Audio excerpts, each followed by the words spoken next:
This meeting is being recorded. बोलो। श्रेयादीनाथ अनादि मिथ्या मोह का मर्दन किया, आनंदमय ध्रुव धाम निज भगवान का दर्शन किया। निज आत्मा को जान कर निज आत्मा अपना लिया, निज आत्मा में लीन हो निज आत्मा को पा लिया। बोलिए श्री आदिनाथ भगवान की जय। बहुत बहुत धन्यवाद अनीता जी के लिए, जिन्होंने मंगल में मंगलाचरण के साथ आज के सत्र को गति प्रदान की। अब मैं आगे के सत्र को गति प्रदान करने के लिए आदरणीय दीपक सर से निवेदन करूंगा कि वो आगे के सत्र को गति प्रदान करें। आदरणीय दीपक सर। धन्यवाद संकित जी, और स्वागत है आप सभी का एक बार फिर अपने इस कार्यक्रम में सीखो सिखाओ आदर्श शिक्षक। और आप सभी बहुत ही बढ़िया तरीके से भागीदारी निभा रहे हैं, और आप सभी से एक छोटा सा रिक्वेस्ट है कि म्यूट कर दीजिए। जब भी हमारा बोलने का नंबर आएगा तो हम अनम्यूट कर सकते हैं, और हम चैट बॉक्स का प्रयोग करके भी अपनी भावनाएं, अपनी बातें बीच में साझा कर सकते हैं एक दूसरे के साथ, यहाँ पर हम लोग बता सकते हैं। तो इससे हमारा कार्यक्रम बहुत सुचारू रूप से चलता है, व्यवधान नहीं आता और सभी लोग आराम से समझ और सुन पाते हैं। तो सभी से एक बार फिर से रिक्वेस्ट है, दिव्या जी, अमित जी, बाकी सभी लोग जितने भी अनम्यूट हैं सब म्यूट कर लीजिए प्लीज। धन्यवाद। अंकित जी आप म्यूट कर देंगे सभी को फिर सेंट्रली। चलिए तो शुरू करते हैं आज का कार्यक्रम। सबसे पहले अपने सभी गुरुजन और मार्गदर्शकों को प्रणाम करते हुए, उनका अभिवादन करते हुए, जैन शिक्षा समृद्धि के इस मंच को प्रणाम करते हुए हम आगे बढ़ते हैं और ग्रेटिट्यूड पे करते हैं, जिन्होंने हमें इतना सुंदर अवसर प्रदान किया एक दूसरे के साथ जुड़ने का, एक दूसरे के साथ सीखने और सिखाने का। तो हम सभी एक दूसरे से सीख और सिखा रहे हैं, आगे बढ़ रहे हैं, और हम कुछ ना कुछ नए गुण कौशल को दिन प्रतिदिन प्राप्त करते जा रहे हैं, और अपने विचारों में हम और ज्यादा ही क्लियर होते जा रहे हैं, हमारा थॉट प्रोसेस क्लियर है। तो जी म्यूट कर दीजिए प्लीज।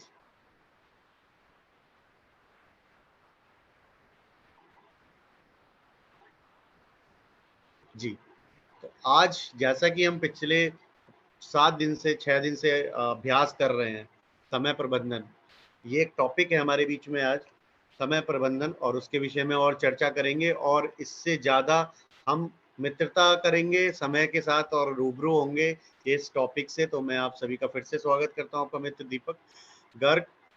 तो मित्रों, समय हम रोज सुनते हैं, समय नहीं है मेरे पास, समय कम है मेरे पास, या समय का अभाव है, या मेरा समय खराब चल रहा है। ये बहुत सारे शब्द, नकारात्मक शब्द आप दिन प्रतिदिन शायद आप सुनते होंगे हजारों बार।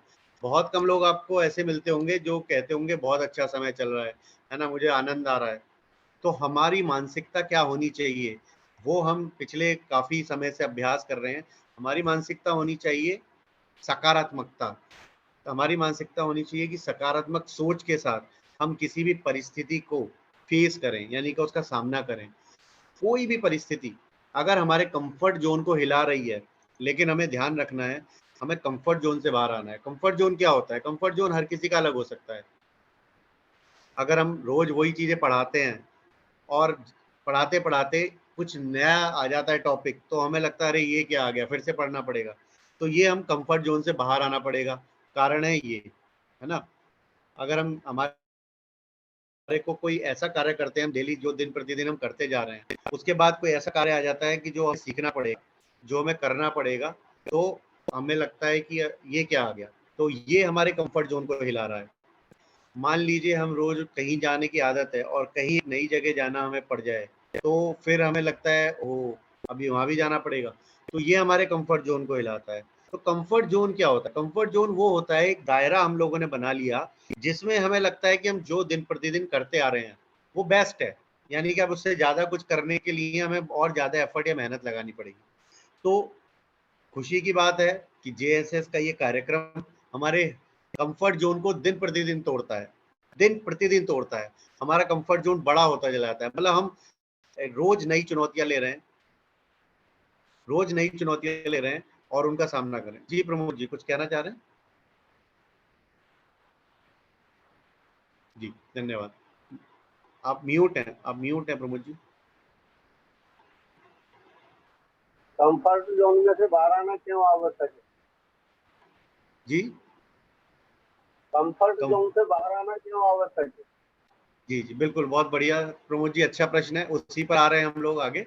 तो अभी जो कंफर्ट जोन अब बनता जा रहा है हमारा, तो अब कंफर्ट जोन में रहने से क्या होता है, हमारा जो भी मानसिक रूप से विकास होना है या हमारी जो प्रगति होनी है वो रुक जाती है, एक जगह जाकर रुक जाती है।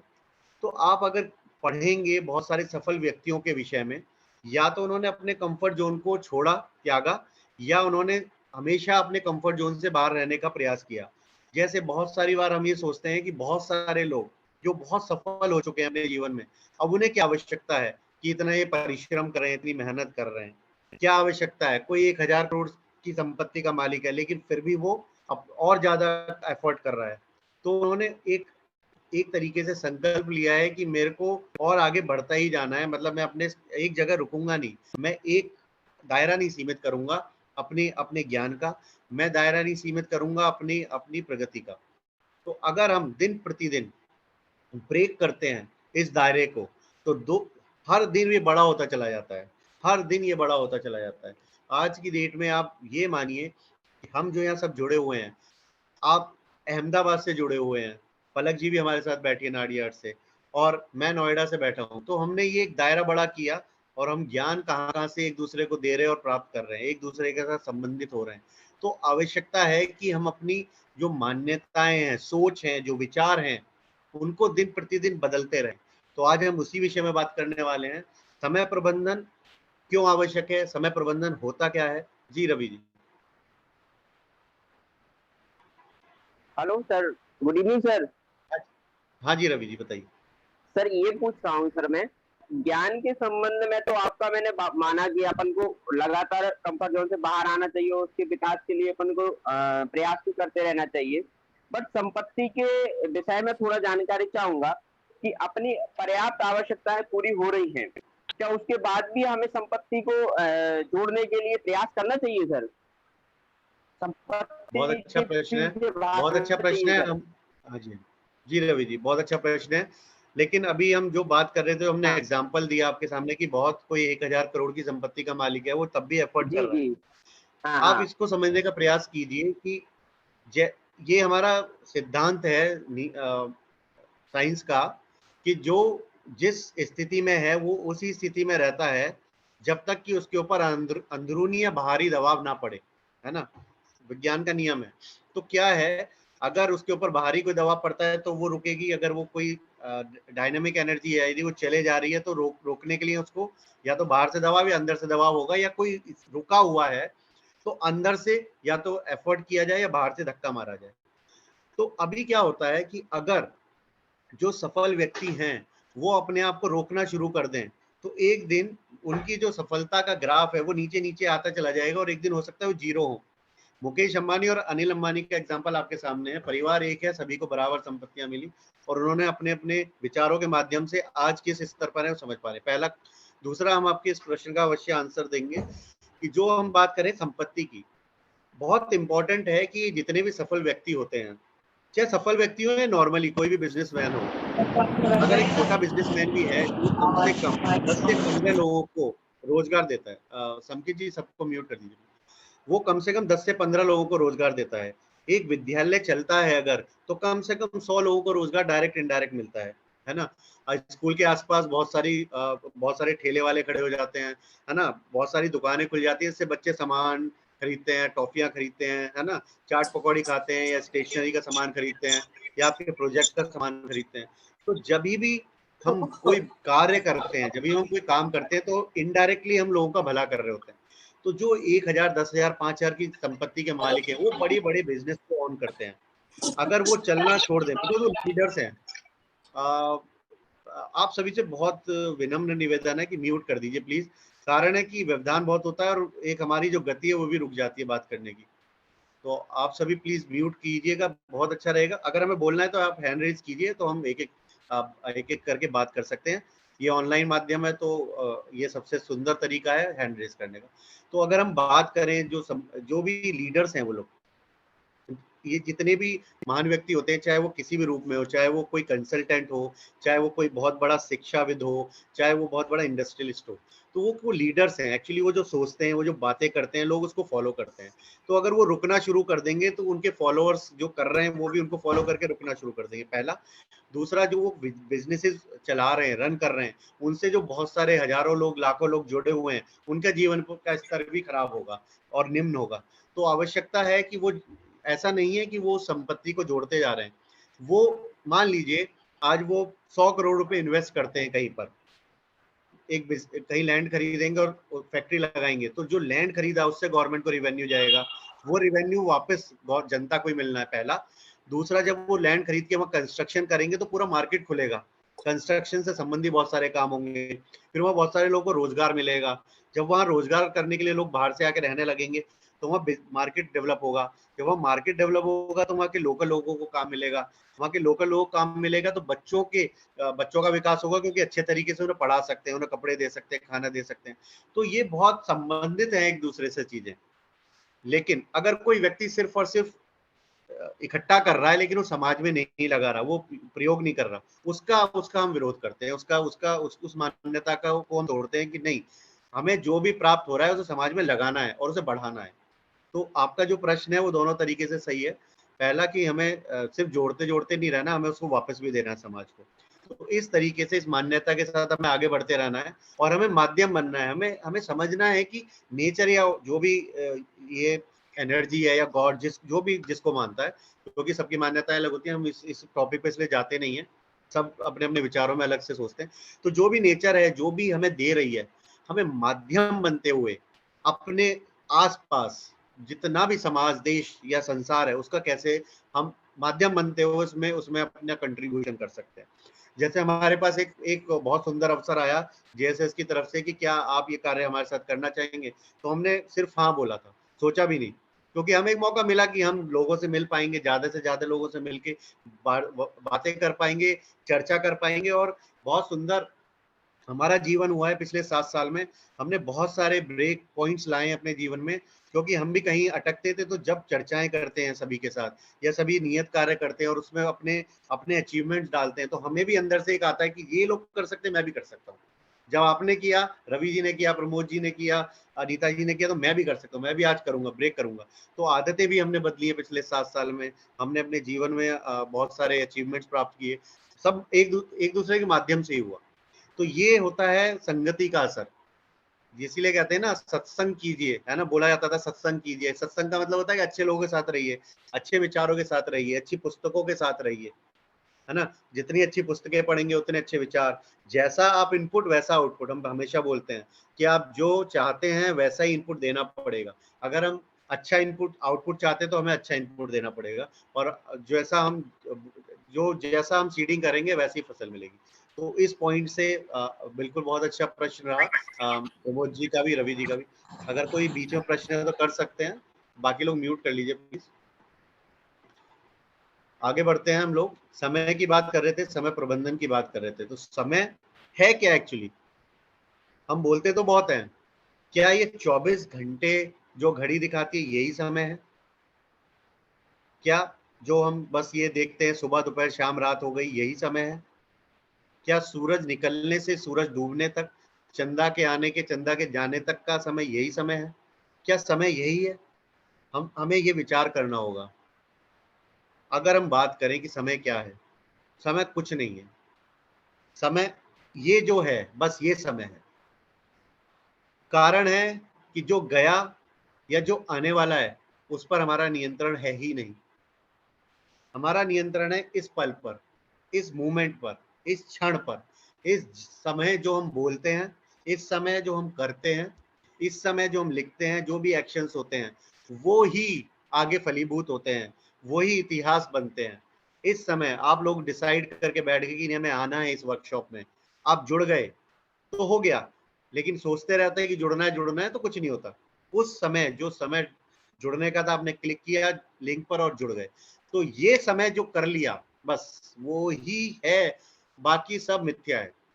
तो अभी क्या करना है अगर ये डिसाइडेड है, और अभी क्या कर रहे हैं अगर ये डिसाइडेड है, बस तो सब कुछ अपने आप ठीक हो जाता है।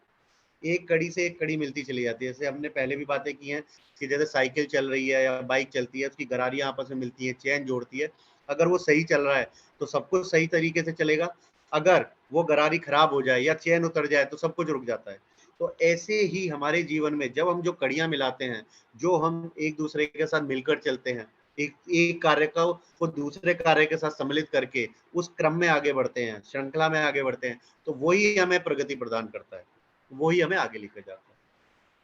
आगे हम बात करते हैं, जो हम पहले एक बार रिवाइज करते हैं कि हम लोगों ने उम्मीद है सभी ने आसन बना लिया है और सुंदर और स्वच्छ जगह पर हमने आसन बनाया है पहला, और हम उसका नामकरण भी किया है और उसको फॉलो कर रहे हैं, ये इंपॉर्टेंट है। आगे हमारे पास एक छोटा सा टॉपिक और होता है बीच में, स्वास्थ्य की चाबी। जी, तो स्वास्थ्य की चाबी हम लोग छोटा सा एक्टिविटी करते हैं। इसमें क्या होता है कि हमारा मानसिक और शारीरिक रूप से स्वस्थ रहना बहुत आवश्यक है। हम लोग बहुत सारी ऐसी क्रियाएं तो अवश्य करते हैं जिससे हम शारीरिक रूप से स्वस्थ रहते हैं। क्या हम लोग ऐसे कार्य भी करते हैं जिससे हम मानसिक रूप से स्वस्थ रहें? कभी इस विषय में हमने सोचा है कि मानसिक स्वास्थ्य क्या है और मानसिक स्वास्थ्य को कैसे प्राप्त किया जाए, क्या तरीके हैं? हम लोग बात करते हैं कि योगा करते हैं, हम बात करते हैं मेडिटेशन करते हैं, हम बात करते हैं कि जिम जाते हैं, वॉक करते हैं, तो ये सारी चीजें हमारे स्वास्थ्य को इफेक्ट करती हैं। हमारे हमारे जो शरीर है, जो हमारा शारीरिक स्वास्थ्य है उसको भी इफेक्ट करती है और मानसिक स्वास्थ्य को भी। तो हम कुछ एक्टिविटी अभी एक दो करेंगे और आप भी वो एक्टिविटीज डेली कीजिएगा अपने घर पर, जिससे कि हम लोग अपना, और बच्चों के साथ भी करना है क्योंकि इससे उनका फोकस बढ़ता है। तो बहुत सिंपल सा एक तरीका हम सिखाएंगे, बहुत सिंपल है। पहले इसको दोनों हाथों को ऐसे रखना है प्रणाम मुद्रा में, और हमारी चेस्ट के पास होना चाहिए, बिल्कुल टच होकर। ये ध्यान मुद्रा ही है एक तरीके से। इससे हम आप ऐसे रखेंगे जब दोनों हाथों को, तो ऊर्जा लेफ्ट टू राइट जाती है। सभी लोग कीजिए अवश्य साथ साथ। जी सुरभि जी, आदर्श जी, अभिनंदन, सभी लोग कीजिए। तो इस तरीके से हम रखते हैं। तो ये हमारे यहाँ प्रणाम मुद्रा है। हमें बचपन से सिखाया जाता है कि प्रणाम करना है। इससे क्या होता है, अभी तो हमारा संस्कार बन गया कि प्रणाम करना है, लेकिन इसका वैज्ञानिक कारण है कि जब हम दोनों हाथों को मिलाते हैं तो लेफ्ट टू राइट ऊर्जा का संचरण होता है, यानी कि फ्लो होता है। जब हम लेफ्ट से राइट, हमारे दोनों बॉडी पार्ट्स एक दूसरे को जुड़कर पूरा बैलेंसिंग करते हैं, फर्स्ट सेकंड हम लोग फोकस कर पाते हैं, है ना, ध्यान कर पाते हैं। अब इसको सामने लाइए दोनों हाथों को,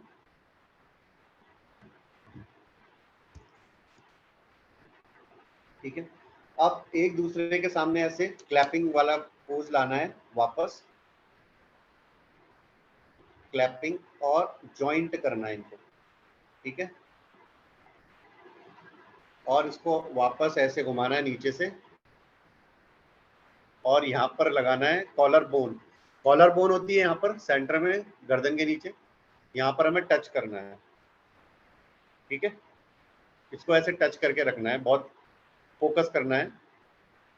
इससे हमारा दीपक जी ऐसे ऐसे करना है, एक दूसरे की तरफ होनी चाहिए। क्लैप क्लैप क्लैप,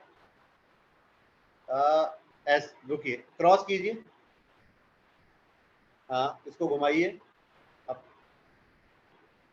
और इसको ऐसे वापस और ऐसे टच करना, ठीक है। इससे हमारा फोकस बढ़ता है और हमारी याददाश्त, मेमोरी पावर बढ़ती है। तो इस तरीके से जब हम करके रखते हैं इसको,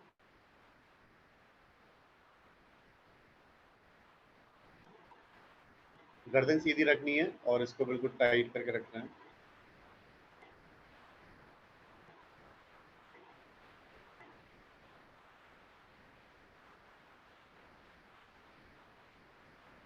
ठीक है, इसको फिर खोल सकते हैं। ये कम से कम 2 मिनट प्रतिदिन करना है। और इसके साथ अगर खड़े होके कर सकते हैं तो पैर भी क्रॉस कर सकते हैं, है ना। जैसे कृष्ण जी को मुरली बजाते हुए देखा है ना, पैर क्रॉस करके खड़े हो जाते हैं, वैसे क्रॉस करके और इसको ऐसे करके खड़े होंगे तो हमारा पूरा बैलेंसिंग सिस्टम, हमारे ब्रेन के अंदर मोटर्स होती हैं वो बिल्कुल एक्टिव रहती हैं और हम बहुत फोकस्ड हो जाते हैं। तो बच्चों के साथ ये हमें डेली कराना चाहिए, जिससे कि बच्चों का फोकस बढ़े और उनकी मेमोरी पावर बढ़े, याददाश्त तेज हो। एक एक्टिविटी है। दूसरा, कई बार हमें ये पता है कि हमारे ब्रेन के ना 5 लोब्स होते हैं, यानी कि ये जो पूरा ब्रेन हमें नजर आता है अंदर, पूरा मस्तिष्क है हमारा, इसके 5 भाग होते हैं और हर एक भाग का एक कार्य होता है, या वो बॉडी को बैलेंस करता है। कई बार आपने देखा होगा वृद्धावस्था में कुछ लोग हिलके लड़खड़ा के चलते हैं क्योंकि उनका वो पार्ट ना डिस्टर्ब हो गया होता है, इसलिए वो बैलेंस नहीं बना पाते। बहुत सारे लोगों की याददाश्त चली जाती है ना, बहुत सारे लोग नाम याद नहीं रख पाते, बहुत सारे लोग भूल जाते हैं बातें। तो ये 5 पार्ट होते हैं। एक पार्ट याद रखता है नाम, एक डेटा को कलेक्ट करता है, पिक्चर्स को कलेक्ट करता है, एक हमें इंफॉर्मेशन देता है, एक हमारी बॉडी को बैलेंस करता है। इस तरीके से 5 पार्ट होते हैं। क्या हमें पता है कि हमारे इन 5 पार्ट की एक्सरसाइज करने के लिए हमारे पास बहुत बढ़िया टूल है, बहुत सुंदर टूल है, वो है हमारी 5 उंगलियां। हर एक उंगली एक लोब को एक्टिवेट करती है।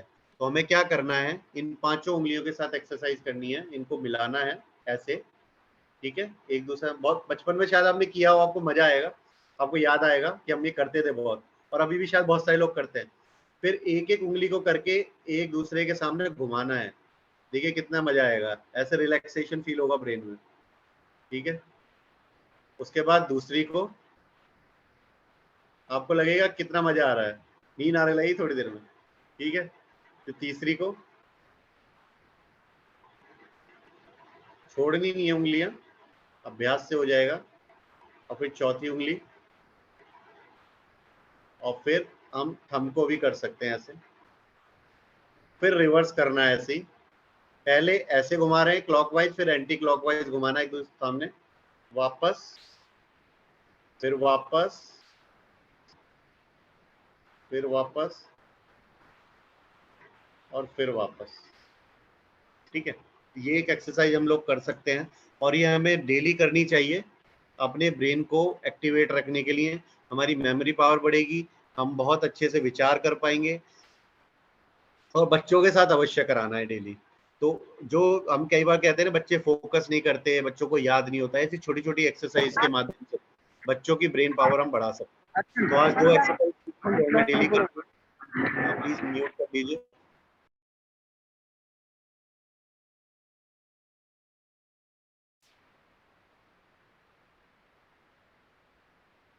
देखिए, जो हमें अपने अपने जीवन में भी प्रतिदिन करनी है, और 2 मिनट लगनी है, ज्यादा टाइम नहीं लगेगा। 2-2 मिनट हर एक्सरसाइज, 4 से 5 मिनट लगेगा। ये 4 से 5 मिनट हमारे जीवन में बहुत बड़ा बदलाव लाएगा, क्योंकि कई बार हम बैठे रहते हैं और काम सोचते रहते हैं, कर ही नहीं पाते। लेकिन हमारा ब्रेन अगर एक्टिव बढ़िया होगा तो हम बहुत अच्छे से काम कर पाएंगे, है ना।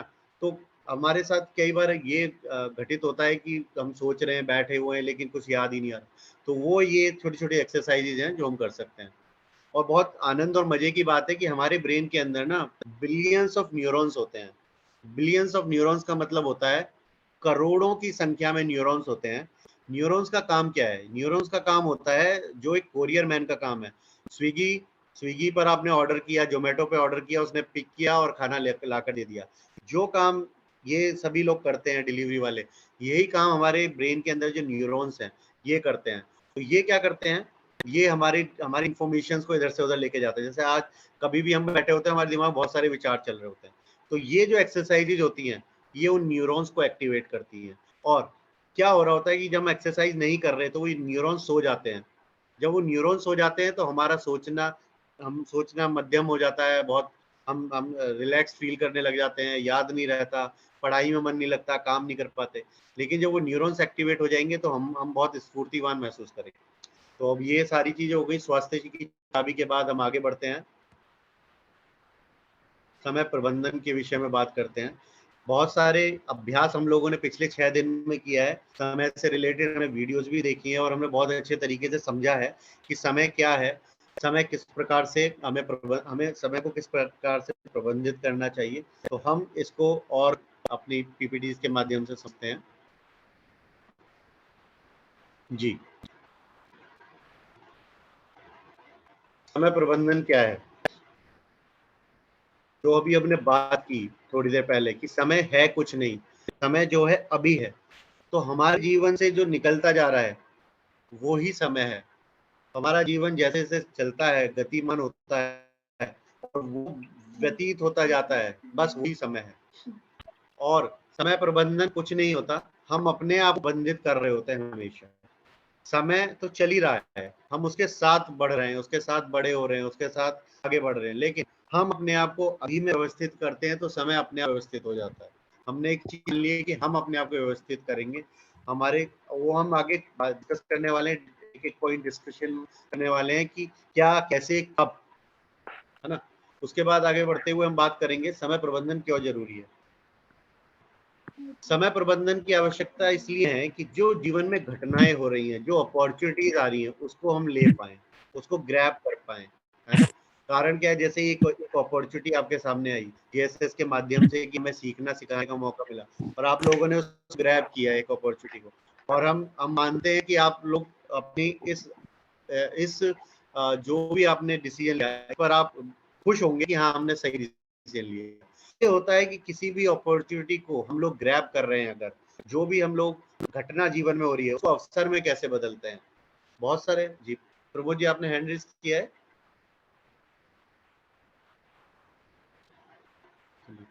हैंड डाउन कर लीजिए बाकी लोग। तो हम बात कर रहे हैं कि जो भी हमारे जीवन में हो रहा है उसको, जैसे दो तरीके की मानसिकताएं होती हैं, जो हो रहा है उसका विचार विमर्श करके लोग और पछतावा करते हुए रहते हैं कि नहीं मैंने कर लिया होता तो अच्छा है। और दूसरे तरीके के व्यक्ति होते हैं कि अब अगर कोई भी मौका मिलता है उस अपॉर्चुनिटी को बदल लेते हैं और उससे सफलता प्राप्त करते हैं किसी भी तरीके, किसी भी रूप में। तो हमें क्या होना चाहिए, समस्या केंद्रित ना होके हमें अवसर केंद्रित होना चाहिए, या हमें सॉल्यूशंस निकालने चाहिए, समाधान क्या है ना।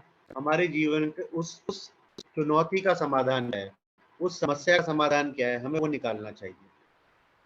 अगर हम आपको एक एक्टिविटी दें, मान लीजिए एग्जाम्पल के लिए, और हम बोलें कि आपको ये कार्य करना है, तो हम बोले कि आपको हम लेकर चल रहे हैं एक ट्रिप पर, ठीक है, वो ऋषिकेश ट्रिप होती है।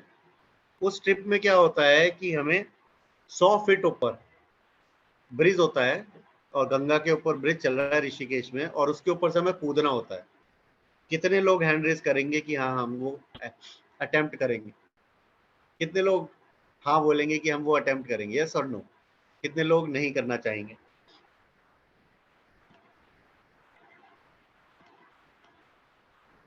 कोई नहीं करना चाहेगा। मयंक जी करना, मनवीर जी करना चाहेंगे, और रवि जी, सुरभि जी करना चाहेंगे। बहुत बढ़िया। तो अभी हमारे पास एक जी, धन्यवाद। दीपक जी भी करना चाहेंगे, बहुत बढ़िया। तो अभी हमने आपको एक सिनेरियो बताया, एक दृश्य दिया, सिर्फ हमें करना नहीं है, अभी तो सोचना है, और उसी में हम लोग अभी हाँ ही बोलना था। मैं अभी तो लेके नहीं जाने वाला था ऋषिकेश, लेकिन आप सभी लोगों ने अभी सोच लिया नहीं करना। क्यों? क्योंकि चुनौती क्या थी? 100 फीट ऊपर, 100 फीट ऊपर नीचे गंगा है और हमें कूदना है। और आपको जानकर बहुत ही खुशी होगी और हमें भी गर्व की अनुभूति होती है कि जब पहली बार ये करने गए तो वहां पर करीब हम 40 लोग थे, उसमें से 12-13 लोगों ने किया था अटेम्प्ट, और बाकी लोगों ने मना कर दिया था, नहीं करने हैं। तो हम सबसे पहले वाले लोग थे 12 लोग कि हम करेंगे, और हम लोगों ने डिसाइड कर लिया। और जो वहाँ पर ट्रेनर्स होते हैं वो एक्सपर्ट होते हैं, आर्मी ट्रेनर्स होते हैं, इसलिए कोई डरने वाली बात थी नहीं। उन्होंने जैसे बताया हमने फॉलो किया। एक रस्सी के सहारे हमें कूदना था और हम उस पर जंप कर गए, और नीचे कैग चलती है, जो नाव होती है छोटी, आपने देखा होगा रेसिंग में यूज होती है, वो आके आपको उठा के ले जाएगा। आपको लेट जाना है बस, आपको लाइफ जैकेट पहना हुआ है, वो खींच के ले जाए किनारे तक। तो 12 लोगों ने जब किया तो अगले 12 लोगों ने भी वो अटेम्प्ट किया फिर, क्योंकि सब जिंदा बच गए थे, किसी को कुछ नहीं। और आके जब बता रहे ऊपर की मजा आ गया, और सब 2-2 बार कर रहे हैं, 3 बार कर रहे हैं, ठीक है। फिर एक क्लिफ जंपिंग आया। क्लिफ जंपिंग में बहुत ऊंचा पहाड़ था और उसके ऊपर सीधा खड़े होकर पानी में कूदना था। जब भी नीचे देखो कि डर लग रहा है, कोई नहीं कूदने को तैयार, तो वो बताया ट्रेनर ने कि सामने देखो, सामने जंगल है और आपको सिर्फ लगेगा क्या नहीं, और आप कूद जाओ। कोई नहीं कूद रहा तभी तो वहां पर एक ग्रुप आता है, करीब 10-12 बच्चों का, मतलब यंग एज वाले बच्चे थे, 18-19-20 साल, कॉलेज वाले, और सारे आके लड़के थे, फटाफट कूद गए, सारे कूद गए। और उसके बाद जो सारे लोगों ने कूदना शुरू किया, ये बस एक ब्रेक करना होता है। फिर हमने एक एक्टिविटी की जिसमें पूरा एक वॉल था, वॉल के ऊपर क्लाइंब करके एक फ्लैग लगाना था और काफी ऊंचा था, करीब 30-40 फीट ऊंचा था। उसमें सब लोग अटेम्प्ट कर रहे हैं, नीचे 10 4 5 6 स्टेप तक जा रहे हैं। तो हमने सोचा कि नहीं, इनसे तो ऊपर जाके रहेंगे। हमने किया और हम पहला फ्लैग लेकर आए। उसके बाद हम अगले फ्लैग पर जाने वाले थे कि हमें एक्चुअली फर्स्ट टाइम कर रहे थे, एक्सपीरियंस नहीं था कि इसकी टेक्निक क्या है, तो हम गिर गए। लेकिन उसके बाद जितने भी लोगों ने अटेम्प्ट किया, सेकंड और थर्ड फ्लैग से नीचे कोई नहीं आया। इसको कहते हैं बेंचमार्किंग, यानी कि हमारे मन में हमारी वो वर्कशॉप का नाम ही पैराडाइम शिफ्ट था। पैराडाइम शिफ्ट मतलब हम जो सोचते हैं, जो मानसिकता हमने बना रखी है, उसको तोड़ना, उसको ब्रेक करना, अपने दायरे को बड़ा करना। तो जब हम ये सारी चीजें करते हैं तो हम अपने जीवन में जो भी अवसर आता है, जो भी अवसर आता है उसको हम उसका समाधान निकालते हैं कि चुनौती आती, जो भी अवसर आता है उसको हम ग्रैब करते हैं और आगे बढ़ते हैं और हम दिन प्रतिदिन एक नए व्यक्ति बनते हैं। तो ये होता है समय को पकड़ना, ये होता है समय को बांधना। जो उस समय मिल रहा है कर डालना है, बाद में नहीं सोचना। बाद में अभी आज हम बैठ के सोच रहे होते कि वहां ना ऋषिकेश में हमने कर लिया होता तो कितना मजा आता, हमने मिस किया। अब तो मिस ही करते हैं ना, लेकिन जो वहां किया, वो जो यादें हैं वो जीवन पर्यंत रहने वाली है। वो जो कूदे, वो जो किया, वो करके देखा ना। तो दो ही तरीके होते हैं, या तो कीजिए या बाद में मिस कीजिए। तो कर लीजिए, मिस करने का कोई मौका ही नहीं है। तो जीवन में करते जाइए और आगे बढ़ते जाइए। हम यहाँ आपके सामने बैठे हैं, कर करके ही बैठे हैं, ऐसा कोई और तरीका नहीं है। जब तक करेंगे नहीं, जब तक सीख नहीं सकते। तो करना है और अभी करना है, तो और कब कोई मौका ही नहीं होता, क्योंकि अभी के अलावा हमारे पास कोई मौका ही नहीं होता। अगर 10 सेकंड बाद पहुंचे और ट्रेन छूट गई, पकड़ पाओगे? वो 10 सेकंड बहुत इंपॉर्टेंट हो जाते हैं उस टाइम, है ना। समय की सबसे छोटी इकाई जानते हैं आप क्या क्या होती है? क्या क्या होती है समय की सबसे छोटी इकाई, बताइए जी। अभिनंदन जी अनम्यूट कर लीजिए। Nano second. हाँ जी, और नैनो सेकंड। नैनो सेकंड, बिल्कुल सही बताया। तो सेकंड से भी छोटा माइक्रो सेकंड और माइक्रो सेकंड से भी छोटा होता है नैनो सेकंड। तो आप ये बोलेंगे सेकंड तो बहुत ही छोटा होता है, नहीं। जब हम लोग कुछ प्रोजेक्ट्स करते हैं जहां पर हमें नैनो सेकंड में मिलाकर देना होता है एग्जैक्ट, है ना, क्योंकि वहाँ साइकिल टाइम्स होते हैं, तो हमें सेकंड भी, मतलब मिली सेकंड और नैनो सेकंड भी ना ऐसे लगते हैं कि क्या गुजर क्यों नहीं रहे, क्योंकि हमारा नजर उस वॉच पर होती है जो नैनो और मिली सेकंड को नाप रही होती है। हमें लगता है ना सेकंड हो गया, नहीं, सेकंड बड़ी इकाई है बहुत। तो सेकंडों का अगर हमने हिसाब रखना सीख लिया, तो मिनटों का, घंटों का, दिनों का, महीनों का, सालों का हिसाब रखने में कोई भी मुश्किल नहीं आएगी। सेकंड्स का हिसाब रखना है हमें, सेकंड्स का ध्यान रखना है, मिनटों का नहीं, सेकंड्स का। कितने सेकंड्स होते हैं एक दिन में? बहुत बार शायद सुना होगा, बहुत सारी वीडियोस में आपने देखा होगा, पढ़ा भी होगा। बहुत सारी बार बहुत मोटिवेशन के साथ आके लोग बोलते हैं कि इतना आपके पास सेकंड्स हैं दिन में। कितने होते हैं, कौन बताना चाहेगा?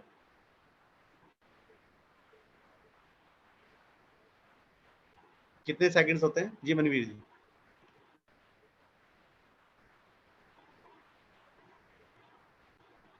थर्टी 3600? नहीं, 3600 होते हैं।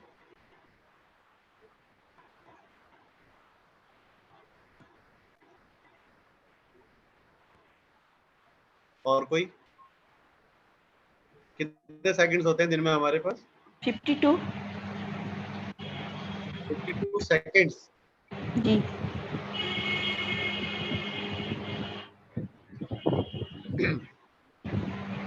कौन बताना चाहेगा? आप ही बता दो सर। प्रयास कीजिए।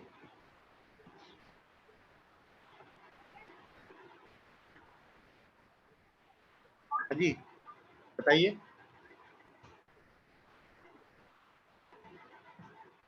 वन आवर में कितने सेकंड्स होते हैं?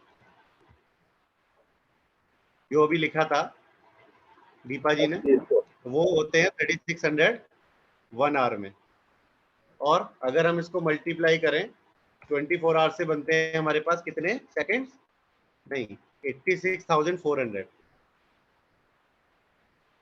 ठीक है, 3600 होते हैं एक घंटे के अंदर और पूरे दिन के अंदर होते हैं 86,400। जी मनवीर जी बढ़िया। तो हमारे पास प्रतिदिन कितने सेकंड्स हैं? 86,400 सेकंड्स हैं। यानी हमारे पास बहुत सारा मौका है कि हम इतने सारे कार्य प्रतिदिन कर पाए। अगर बहुत बार आपने सुना होगा और हमें बहुत अच्छा भी लगता है वो ये बताते हुए भी कि अगर हमारे पास एक हमारे अकाउंट में 86,400 रुपीज हैं और वो खर्च ही होने हैं लेकिन अगले दिन हमें नहीं मिलेंगे, तो आप उसको उसको प्रयोग करेंगे, यूज करेंगे या वेस्ट करेंगे? क्या करेंगे? क्या करना चाहेंगे उन पैसों के साथ? अगर हमें पता है कि वो 86,400 हमें कल नहीं मिलेंगे और आज ही हमें यूज करने हैं, तो हम उसको एंजॉय करेंगे, उसका प्रयोग करेंगे, उन्हें वेस्ट करेंगे? क्या करेंगे उन पैसों के साथ? ऑब्वियस है सभी उसका प्रयोग करना चाहेंगे, एंजॉय करना चाहेंगे, घूमने फिरने जाएंगे, कपड़े खरीदेंगे, कुछ बढ़िया चीज खरीदेंगे, है ना, बुक्स खरीदेंगे, स्किल एनहेंसमेंट करेंगे, है ना, कुछ भी ऐसा करेंगे कि उसको प्रयोग कर लें। तो नसरुद्दीन शाह की एक मूवी थी, शायद आपने देखी भी हो, जिसमें उसके दादाजी बहुत बड़ी संपत्ति छोड़ जाते हैं तो कुछ पैसे देते हैं कि इतने पैसे 30 दिन में खर्च करने हैं, लेकिन कोई असेट नहीं बना सकते, मतलब ऐसी कोई चीज नहीं खरीद सकते संपत्ति के रूप में, लेकिन खर्च करने, है ना। तो उसका उन्होंने वो खर्च कर करके 30 दिन में थक गए, इतने करोड़ रुपए देकर गए थे वो। उनका उद्देश्य ये था कि वो पैसे की कीमत समझे कि इतने पैसे खर्च करने के बाद भी अभी हजारों करोड़ रुपए बचे पड़े हैं, ताकि उसका सदुपयोग कर सके। तो ऐसे ही समझाने के लिए अगर हमारे पास 86,400 सेकंड्स हैं तो उसका हम प्रयोग कैसे करते हैं? क्या हमने 86,400 सेकंड्स के लिए कोई चेक पॉइंट रखा हुआ है? कोई हमने कोई मॉनिटरिंग रखी हुई है? कोई हमने कुछ प्लान बनाया हुआ, योजना बनाई हुई है कि ये 86,400 सेकंड यानी 24 घंटे, है ना, क्या क्या हम कैसे इसका प्रयोग करने वाले हैं? या ये बस ऐसे निकलते जा रहे हैं? जैसे आपने बहुत सुंदर सुंदर बातें लिखी ग्रुप पर कि पानी की तरह है समय, कि एक बार बह जाए तो दोबारा हाथ नहीं आता, है ना। तो क्या क्या इस तरीके से हम लोग कैसे प्रयोग कर सकते हैं उस समय? तो हम आगे बात करते हैं और सीखने का प्रयास करेंगे। सबसे पहले इंपॉर्टेंट है कि हम अपनी भूमिका स्पष्ट करें कि हमें जो कार्य करना है या जो कार्य हमें मिला है, जिम्मेदारी मिली है, उसमें हमारा रोल क्या है, उसमें हमें करना क्या है ना। अगर वो क्लैरिटी होगी तो हम फोकस करेंगे कि ये काम करके हमें खत्म कर देना है, दूसरे काम पर जाना है। लक्ष्य स्पष्ट करें, यानी कि अपना गोल क्लियर करें, सेट करें, जो पहले भी बातें की हैं। शेड्यूल बनाएं, जो हम बहुत सारी बार बात करते आ रहे हैं। और हर दिन जो भी हमने अभ्यास किया है, जो भी आदतें बनाई हैं, उनको हम प्रतिदिन करते रहें, उनको पूरा करते रहें। उसके बाद आगे बात करें समय प्रबंधन का तरीका क्या है। समय प्रबंधन का तरीका है, 3 तरीके से हम समय अपने जीवन को विभाजित कर सकते हैं, लॉन्ग टर्म, मिड टर्म और शॉर्ट टर्म गोल्स में। लॉन्ग टर्म गोल्स हो सकते हैं 10 साल, 15 साल, 20 साल बाद हमें क्या करना है, क्या हमारे को प्राप्त करना है, क्या हमारे पास होना चाहिए। मिड टर्म गोल मतलब हमने मान लीजिए 3 साल 5 साल की कोई योजना बनाई है, तो अपने जीवन को किस स्तर पर लेके जाना है, हमारे लक्ष्य क्या होने चाहिए। और शॉर्ट टर्म गोल्स होते हैं जिसके अंदर हम लोग आज, कल, परसों, इस हफ्ते, इस महीने की बातें करते हैं। तो इस तरीके से हम प्लान करते हैं तो हमारे पास एक कार्य योजना होती है, और जब वो कार्य योजना को हम क्रियान्वित करते हैं, यानी उसके ऊपर एक्शंस करते हैं, तो हमारे को सफलता मिलती है। जैसे हमने पहले भी बात की थी कि हमारे पास अगर कहीं जाना है तो हमारे लिए क्या इंपॉर्टेंट है। दिल्ली जाना है तो क्या इंपॉर्टेंट है उसके लिए होना है दिल्ली, हमें पता होना है कि हमें दिल्ली जाना इंपॉर्टेंट है, यानी लक्ष्य। और उसको प्राप्त करने के लिए हम कार्य योजना बनाते हैं। तो समय प्रबंधन ही उसका एक तरीका है। उसके बाद अगर हम बात करें कि इसमें और क्या होना चाहिए, हमारे पास एक वीकली प्लानर होना चाहिए, जो हम लोगों ने पहले भी डिस्कस किया है, बातें की हैं कि समय प्रबंधन के लिए हमारे पास वीकली और मंथली प्लानर्स होने चाहिए। और वो डिफरेंट तरीके से हमारे को मिलते हैं, डिजिटल फॉर्म में भी हमारे को अवेलेबल हैं, हमारे पास नोटबुक्स, डायरीज में भी होते हैं प्लानर्स। हम उसके ऊपर सारी चीजें नोट करें, कैसे किस प्रकार करना है, ये भी हम आगे बात करने वाले हैं। यहाँ तक किसी का कोई प्रश्न है या कोई बात करना चाहे तो हम कर सकते हैं जी। प्रमोद जी,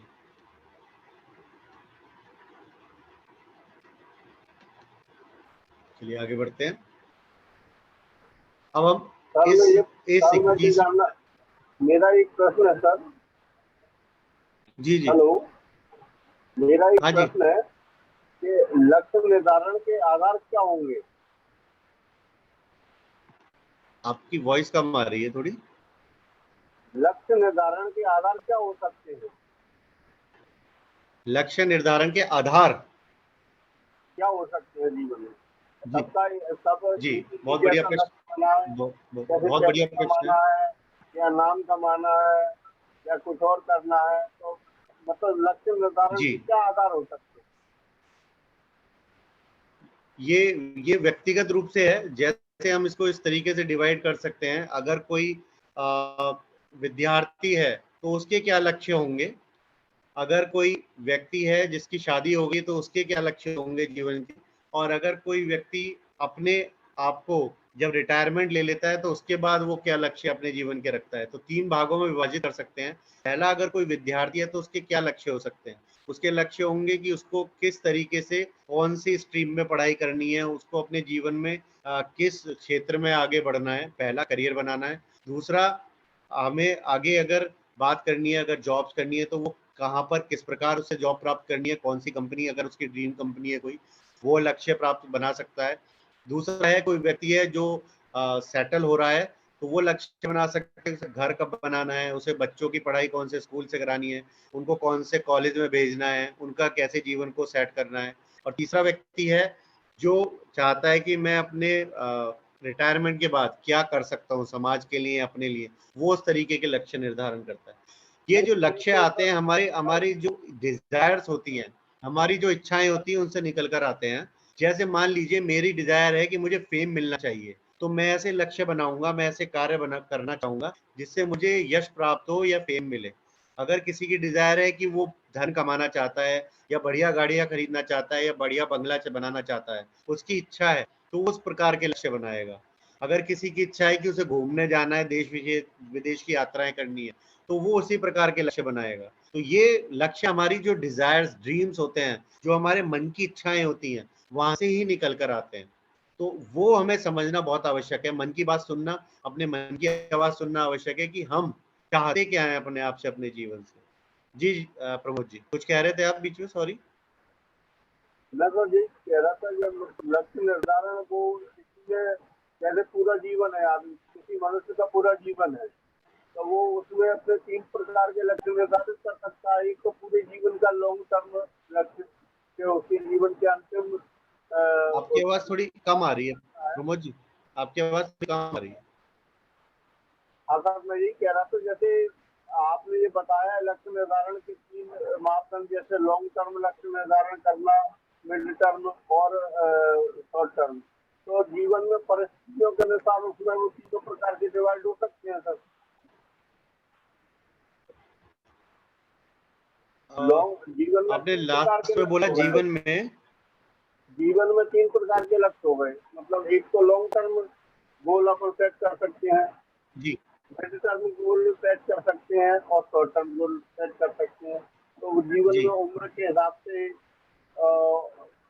के हिसाब से वो लक्ष्य अलग अलग निर्धारित होंगे उससे तक, और पूरे जीवन का एक अलग लक्ष्य होगा, तो वो इस प्रकार से जी डिवाइड हो सकते हैं।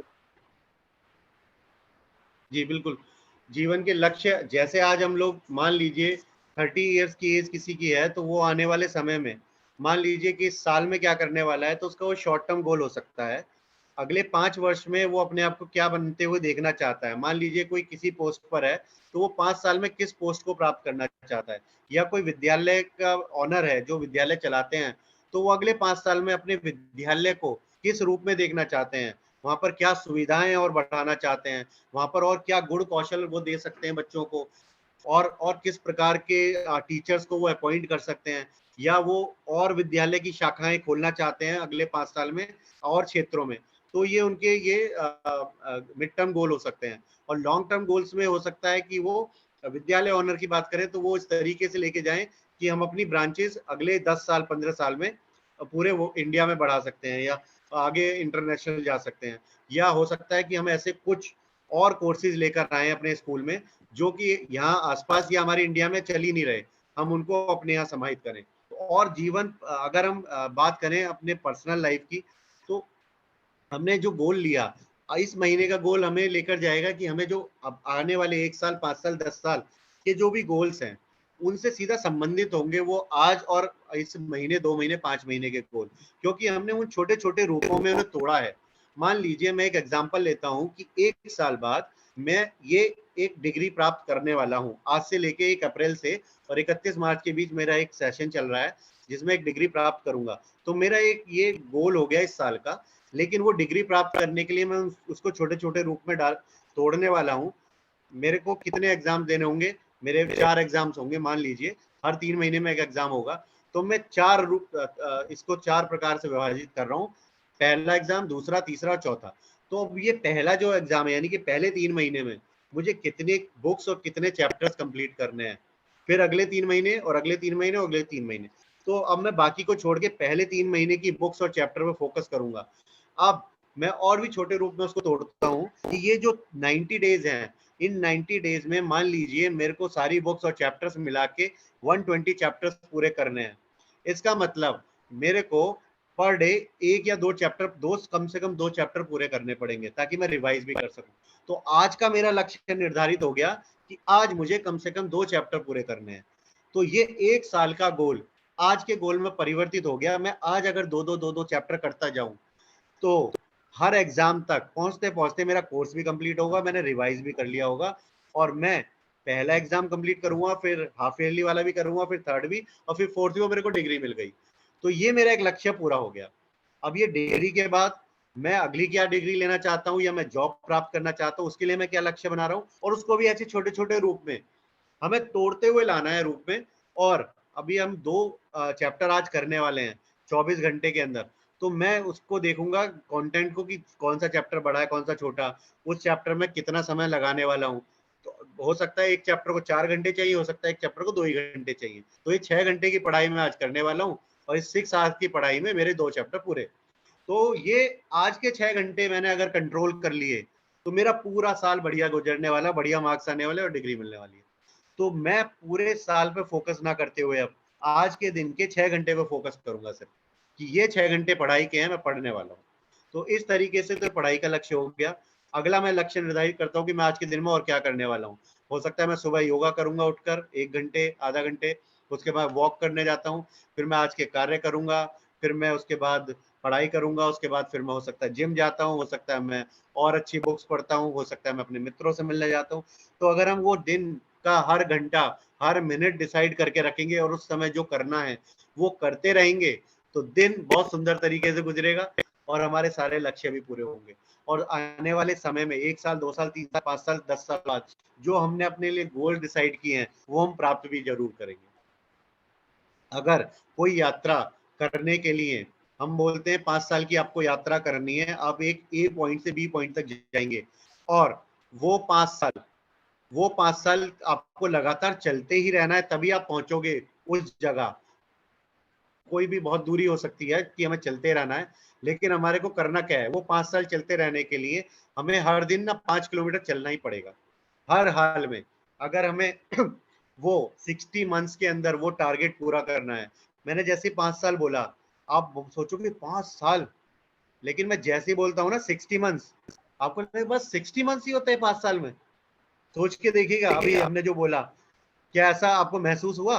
मैं बोल रहा हूँ 5 साल, आप बोले 5 साल, फिर मैंने बोला 60 मंथ्स में आपको पूरे करने, आप बोले बस 60 मंथ्स। तो ये हमारी सोच का ही परिणाम होता है कि हम किस रूप में देखते हैं चीजों को।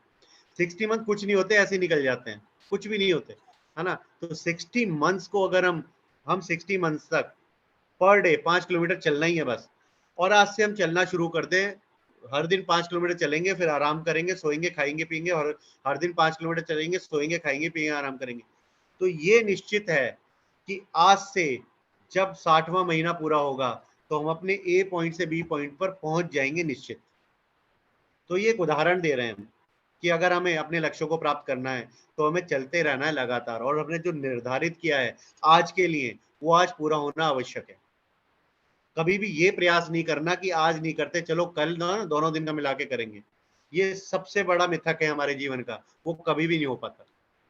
अगर हमने ये माना कि हमने आज नहीं किया, चलो कल मिला के कर लेंगे, और हमने कर लिया, मान लीजिए, या तो हमने बहुत ज्यादा मेहनत की होगी अगले दिन, और हम वो बहुत ज्यादा कंटिन्यू नहीं कर पाएंगे ज्यादा दिन तक, इतनी मेहनत करना, या फिर हमारे गोल सही सेट नहीं हुए, यानी कि हमने अगर कम समय में भी 2 दिन का काम पूरा किया है, इसका मतलब हमने पर डे का गोल सही से सेट नहीं किया, हमने कहीं कमी रखी है, छोटा गोल रखा है, हमें उस गोल को बढ़ाने की आवश्यकता है। तो आशा है अभी समझ पा रहे हैं हम जो आपको बता रहे हैं कि गोल कैसे डिसाइड करना है, गोल कैसे निर्धारित करना है, छोटे छोटे ओके छोटे सर, रूपों में उसको तोड़ना है, ओके ओके छोटे छोटे रूपों में तोड़ना है, घंटों दिन के बाद घंटों के अंदर, घंटों के बाद मिनटों के अंदर, और मिनटों के बाद सेकंडों के अंदर। अगर आज हम कोई कार्य 15 मिनट में कर रहे हैं तो टारगेट लेना है कि क्या हम उसे 12 मिनट में कर सकते हैं, क्या उसे फिर हम अगले आने वाले दिन में 10 मिनट में पूरा कर सकते हैं। तो इससे हमारी कैपेबिलिटी और परफॉर्मेंस इंप्रूव होती है और हम वो समय बचा सकते हैं। उसका एक लाइव एग्जांपल आपके सामने बैठा हुआ है। पहले हम बहुत सारे कार्य करते थे, हम सोचते बहुत कार्य करते हैं, लेकिन जैसे जैसे हमने सीखना शुरू किया समय प्रबंधन, तो हमने अपने दिन के घंटे कम किए। दिन के घंटे कम करने का मतलब जो हम काम करते थे, मान लीजिए 8 घंटे में करते थे, उन्हें मैं 6 घंटे में करना पूरा किया। जब हम 6 घंटे में करने लगे, हम हमारा काम भी पूरा हो जाता और हम खुश रहने लगे। लेकिन फिर हमने आगे सीखा कि ये जो 2 घंटे बचे हैं, इनमें क्या करना चाहिए, तो हमने नए कार्य करने प्रारंभ किए और आने वाले समय में हमने नए कार्य प्रारंभ करके 8 घंटे में काम पूरा कर लिए, नए कार्यों के साथ 8 घंटे में पूरा किया। फिर हमने क्या किया, वही जो कार्य हम नए कार्यों के साथ कर रहे थे 8 घंटे में, उसको हमने फिर 7 घंटे में करना प्रारंभ कर दिया, अपनी परफॉर्मेंस को बढ़ाकर। 1 घंटा फिर भी बचा, अब और क्या करें, फिर नई चीजें जोड़ी उस 1 घंटे के अंदर। तो आज हम इतने सारे कार्य दिन में कर पाते हैं, हम अपने माइंड को भी फ्री रख पाते हैं, हम कार्य भी पूरे कर पाते हैं, हम आज का काम आज पूरा करके सोते हैं आराम से और अच्छी नींद आती है, और हमें कभी अगले दिन नहीं रहता कि काम रह गया, क्योंकि उस तरीके से प्लान करके हम अपनी कार्य योजना बनाएंगे तो हम आसानी से कार्य पूर्ण करते जाएंगे। तो आज के दिन में 21वीं सदी में हम किस प्रकार से समय को बचा सकते हैं, कठिन और जो महत्वपूर्ण कार्य उन्हें पहले करें। सबसे पहले जो ऊर्जा हमारी खाने वाले हैं, सबसे ज्यादा एनर्जी जिनमें लगने वाली है, सबसे पहले पूरा करना है। और जितने भी इलेक्ट्रॉनिक उपकरण है, जैसे हमने पिछले 6 दिन में बातें भी की हैं, उनका विवेकपूर्ण इस्तेमाल करना है। विवेकपूर्ण इस्तेमाल करने का मतलब है, उसका आशय ये है कि हमें उनका उतना इस्तेमाल करना है जितना कि हमारे काम आ सके, ना कि हम उनसे अपना समय व्यर्थ कर रहे हैं, सिर्फ एंटरटेनमेंट के लिए प्रयोग कर रहे हैं। बहुत सारी बार हमने देखा है कि लोग उठते ही ना मोबाइल देखना शुरू करते हैं, व्हाट्सएप चैट करते हैं, फेसबुक देखना शुरू करते हैं, इंस्टाग्राम जो भी है, और स्वाइप करते रहते हैं बैठे बैठे। तो क्या होता कुछ नहीं है, बस ब्रेन सिर्फ देखता रहता है और कुछ नहीं रहा, हम टाइम भी लगा रहे हैं और मजा भी नहीं आ रहा। तो उन आदतों को हमें छोड़ना है। काम के घंटे कम करें, हमने अभी डिस्कस किया कि हम जो काम आज जितने कम समय में कर पा रहे हैं, उससे कम समय में करने का अभ्यास करना और बचत करनी है, और एक ही काम एक बार में करें। फर्स्ट टाइम राइट, FTR बोलते हैं, बहुत सारी इंडस्ट्रीज में चलता है FTR, फर्स्ट टाइम राइट। पहली ही बार में कार्य को सही प्रकार से किया जाए, यानी कि उस कार्य को करने के लिए हमें दोबारा से अपनी ऊर्जा और समय को ना लगाना पड़े, यानी कि डिफेक्ट फ्री कार्य किया जाए। यानी कि हम वो कार्य इस तरीके से करें, योजना बनाकर कि हम उसे पता है हमें इस कार्य को करने के लिए क्या क्या करना है, कैसे करना है, उसे करके पूर्ण करें। जैसे मान लीजिए आपके यहाँ एडमिशंस होते हैं, फॉर्म्स आते हैं, बहुत सारे लोग फॉर्म भरते हैं, डॉक्यूमेंट लगाते हैं, तो उसकी एक चेकलिस्ट बना के रखिए। आप उस चेकलिस्ट में बना के रखिए कि कौन कौन से डॉक्यूमेंट हमें कलेक्ट करने हैं पेरेंट्स के साथ, इसके अंदर क्या अपडेट करना है, और उसको पहली बार में फिल कराइए, एक बार में डॉक्यूमेंट लीजिए और उसको अपडेट करके साइड में रख दीजिए। उसका दूसरा तरीका ये भी हो सकता है, हमने पहले भी डिस्कशन किए हैं कि हमें गूगल फॉर्म बनाकर भी लिंक शेयर कर सकते हैं पेरेंट्स के साथ, जिसमें सारी इंफॉर्मेशन भर के देंगे बच्चे की और उसके साथ सारे डॉक्यूमेंट अटैच कर सकते हैं। तो उससे क्या होगा, हमारा समय बचेगा। हम जो फॉर्म फिल करने में टाइम लगाते हैं, उसे चेक करने में टाइम लगाते हैं, फिर हम डेटा फीड करते हैं, वो सारा समय बच गया। पेरेंट्स ने खुद ही आपको डेटा भर के दे दिया, गूगल फॉर्म शीट अपडेट किया एक्सेल, और आपके पास सारे जितने भी डॉक्यूमेंट आपने डाउनलोड किए फोल्डर में डाले, प्रिंट निकाल के रख दिए। तो कितना समय बचेगा आप देखिएगा। तो इस तरीके से छोटी छोटी योजनाएं बनाते हुए हम अपना समय बचा सकते हैं, ऊर्जा बचा सकते हैं, और हमने दिन के घंटे बचा सकते हैं। रवि जी, आपने हैंड रेज किया बीच में शायद? जी। तो लोगों के साथ रचनात्मक समय बिताएं, यानी कि जब हम बातें करें, वार्तालाप करें, एक दूसरे के डिस्कशन करें, तो कुछ क्रिएटिव सोच आए। जैसे आज हम ये बातें कर रहे हैं, कुछ रचनात्मक सोच रहे हैं, कैसे हम बदलाव ला सकते हैं सोच में। तो जब भी वार्तालाप करें कई बार हमें कहते हैं कि लोग तो ऐसी बात करते हैं, ठीक है, तो मिल गया आंसर हम सर तो मुझे। सकारात्मक बातें कर सकते हैं। रवि जी कुछ बोल रहे हैं? हाँ मिल गया आंसर सर आपका, आप तो मुझे जी धन्यवाद। मिल गया सर। तो हम रचनात्मक बातें करें, हम ये कहते हैं लोग तो नकारात्मक बातें करते हैं, ठीक है बढ़िया है, क्या आवश्यक है कि उनका रंग हम पे चढ़े? ये आवश्यक नहीं हो सकता कि हमारा रंग उन पर चढ़ जाए? क्या ये आवश्यक नहीं है कि जब हम जाएं और बहुत खुश होते हुए किसी से मिल रहे हैं तो वो कहें वाह वेलकम करें? नहीं, आदर्श जी आ गए, देखो स्माइल करते हैं, सुरभि जी आ गई, अनीता जी आ गई, अंजना जी आने वाली है, देखो रवि जी आने वाले, देखो मजा आएगा भी, है ना? क्या ऐसे लोग हमारा इंतजार ना करें कि देखो आएगा, वो आने वाले हैं और आनंद आएगा? तो हमें अपना रंग चढ़ाना है सकारात्मक सोच का, और हमें इस तरीके से बातें करनी है, इस तरीके से वार्तालाप करनी है कि हम जीवन में आगे क्या प्राप्त कर सकते हैं, बढ़ सकते हैं। कोई भी रचनात्मक सोच हो सकता है हमारे आस पड़ोस में कुछ हमें समस्या नजर आ रही हो, मिलकर उसका समाधान निकालें। हो सकता है यहाँ पेड़ पौधे लगाने की आवश्यकता है, हो सकता है सफाई की आवश्यकता हो सकता है बहुत सारे बच्चे हमें आसपास नजर आते हैं, पैसों की कमी के साथ पढ़ नहीं पाते, हम उनके लिए रात को क्लासेस शुरू कर सकें। हो सकता है ऐसे बहुत सारे बच्चे जिनके बुक्स नहीं है, हम उनके लिए बुक्स इकट्ठी करें, जिनके पास पुरानी बुक्स होती हैं उनको इकट्ठा करके दें।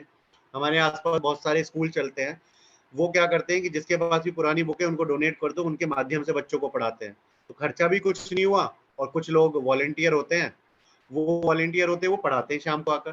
तो क्या हो रहा है, हम समाज में बदलाव ला रहे हैं, बच्चों को पढ़ा रहे हैं। जो बच्चे पढ़ेंगे तो आगे, जब बच्चे पढ़ेंगे तो उनकी सोच बदलेगी, वो जीवन में अच्छे कार्य करने के लिए उत्साहित होंगे। कोई वैज्ञानिक बनना चाहेगा, है ना, कोई डॉक्टर बनना चाहेगा, कोई कोई बिजनेसमैन बनना चाहेगा, कुछ ना कुछ समाज में फायदा ही पहुंचाएंगे।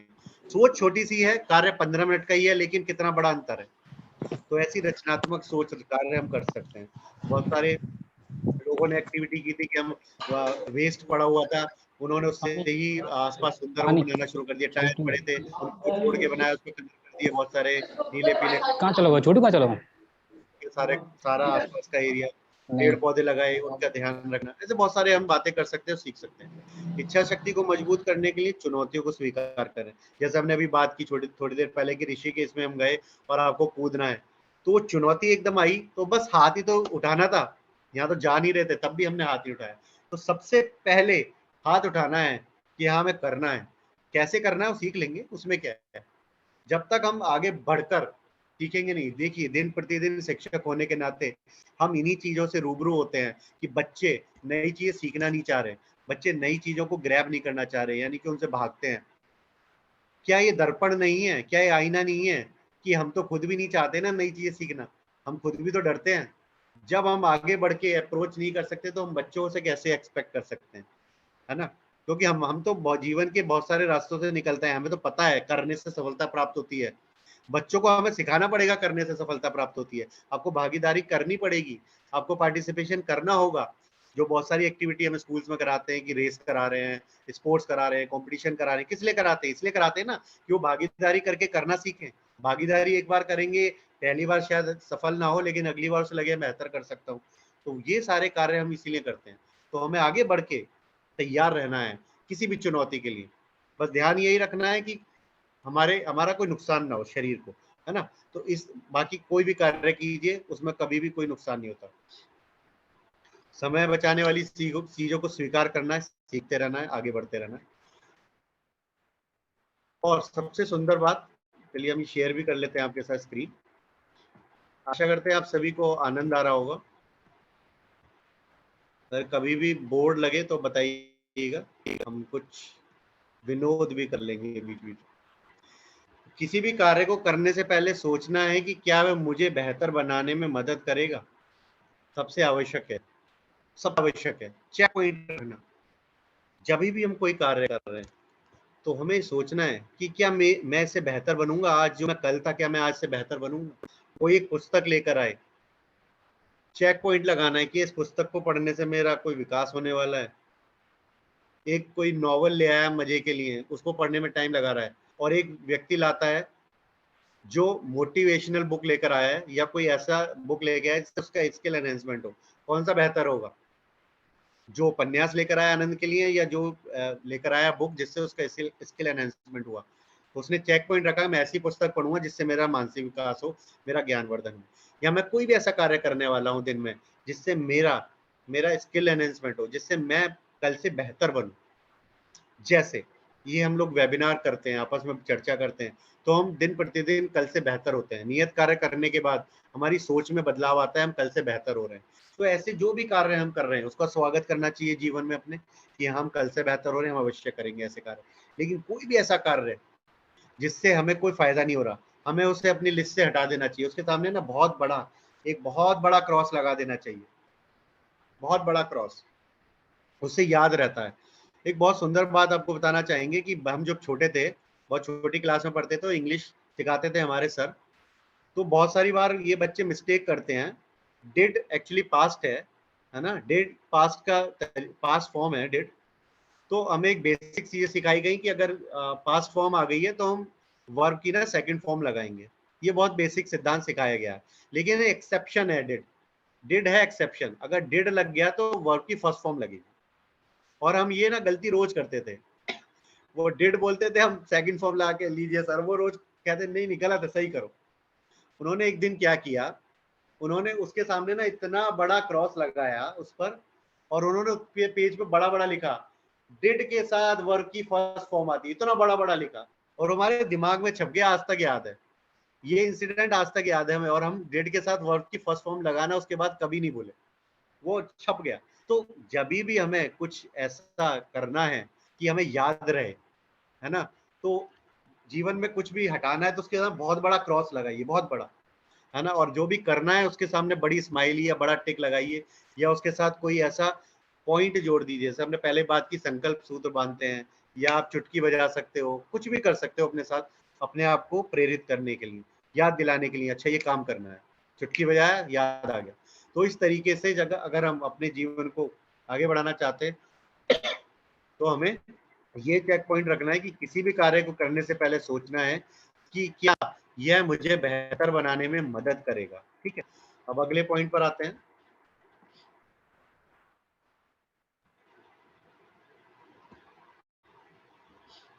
दूसरा पॉइंट कहता है हमारे सामने, विचार करना है, क्या करना है, कब करना है, कितने समय करना है, और कैसे करना है। व्हाट, व्हेन, हाउ मच और हाउ। ठीक है, what, when, how much and how, ये 4 चेक पॉइंट रखने बहुत इंपॉर्टेंट है। सबसे पहले ये पता होना आवश्यक है कि हमें करना क्या है,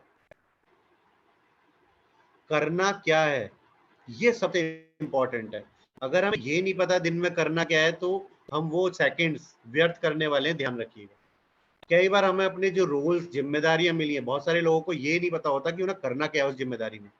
वो चेक पॉइंट में रखना है आगे बढ़ के। हमें वो जिम्मेदारियों का एक एक पॉइंट हमें पता होना चाहिए कि हमारी जो जिम्मेदारी है उसमें हमें करना क्या है, और उसमें और क्या जोड़ सकते हैं, कैसे कर सकते हैं।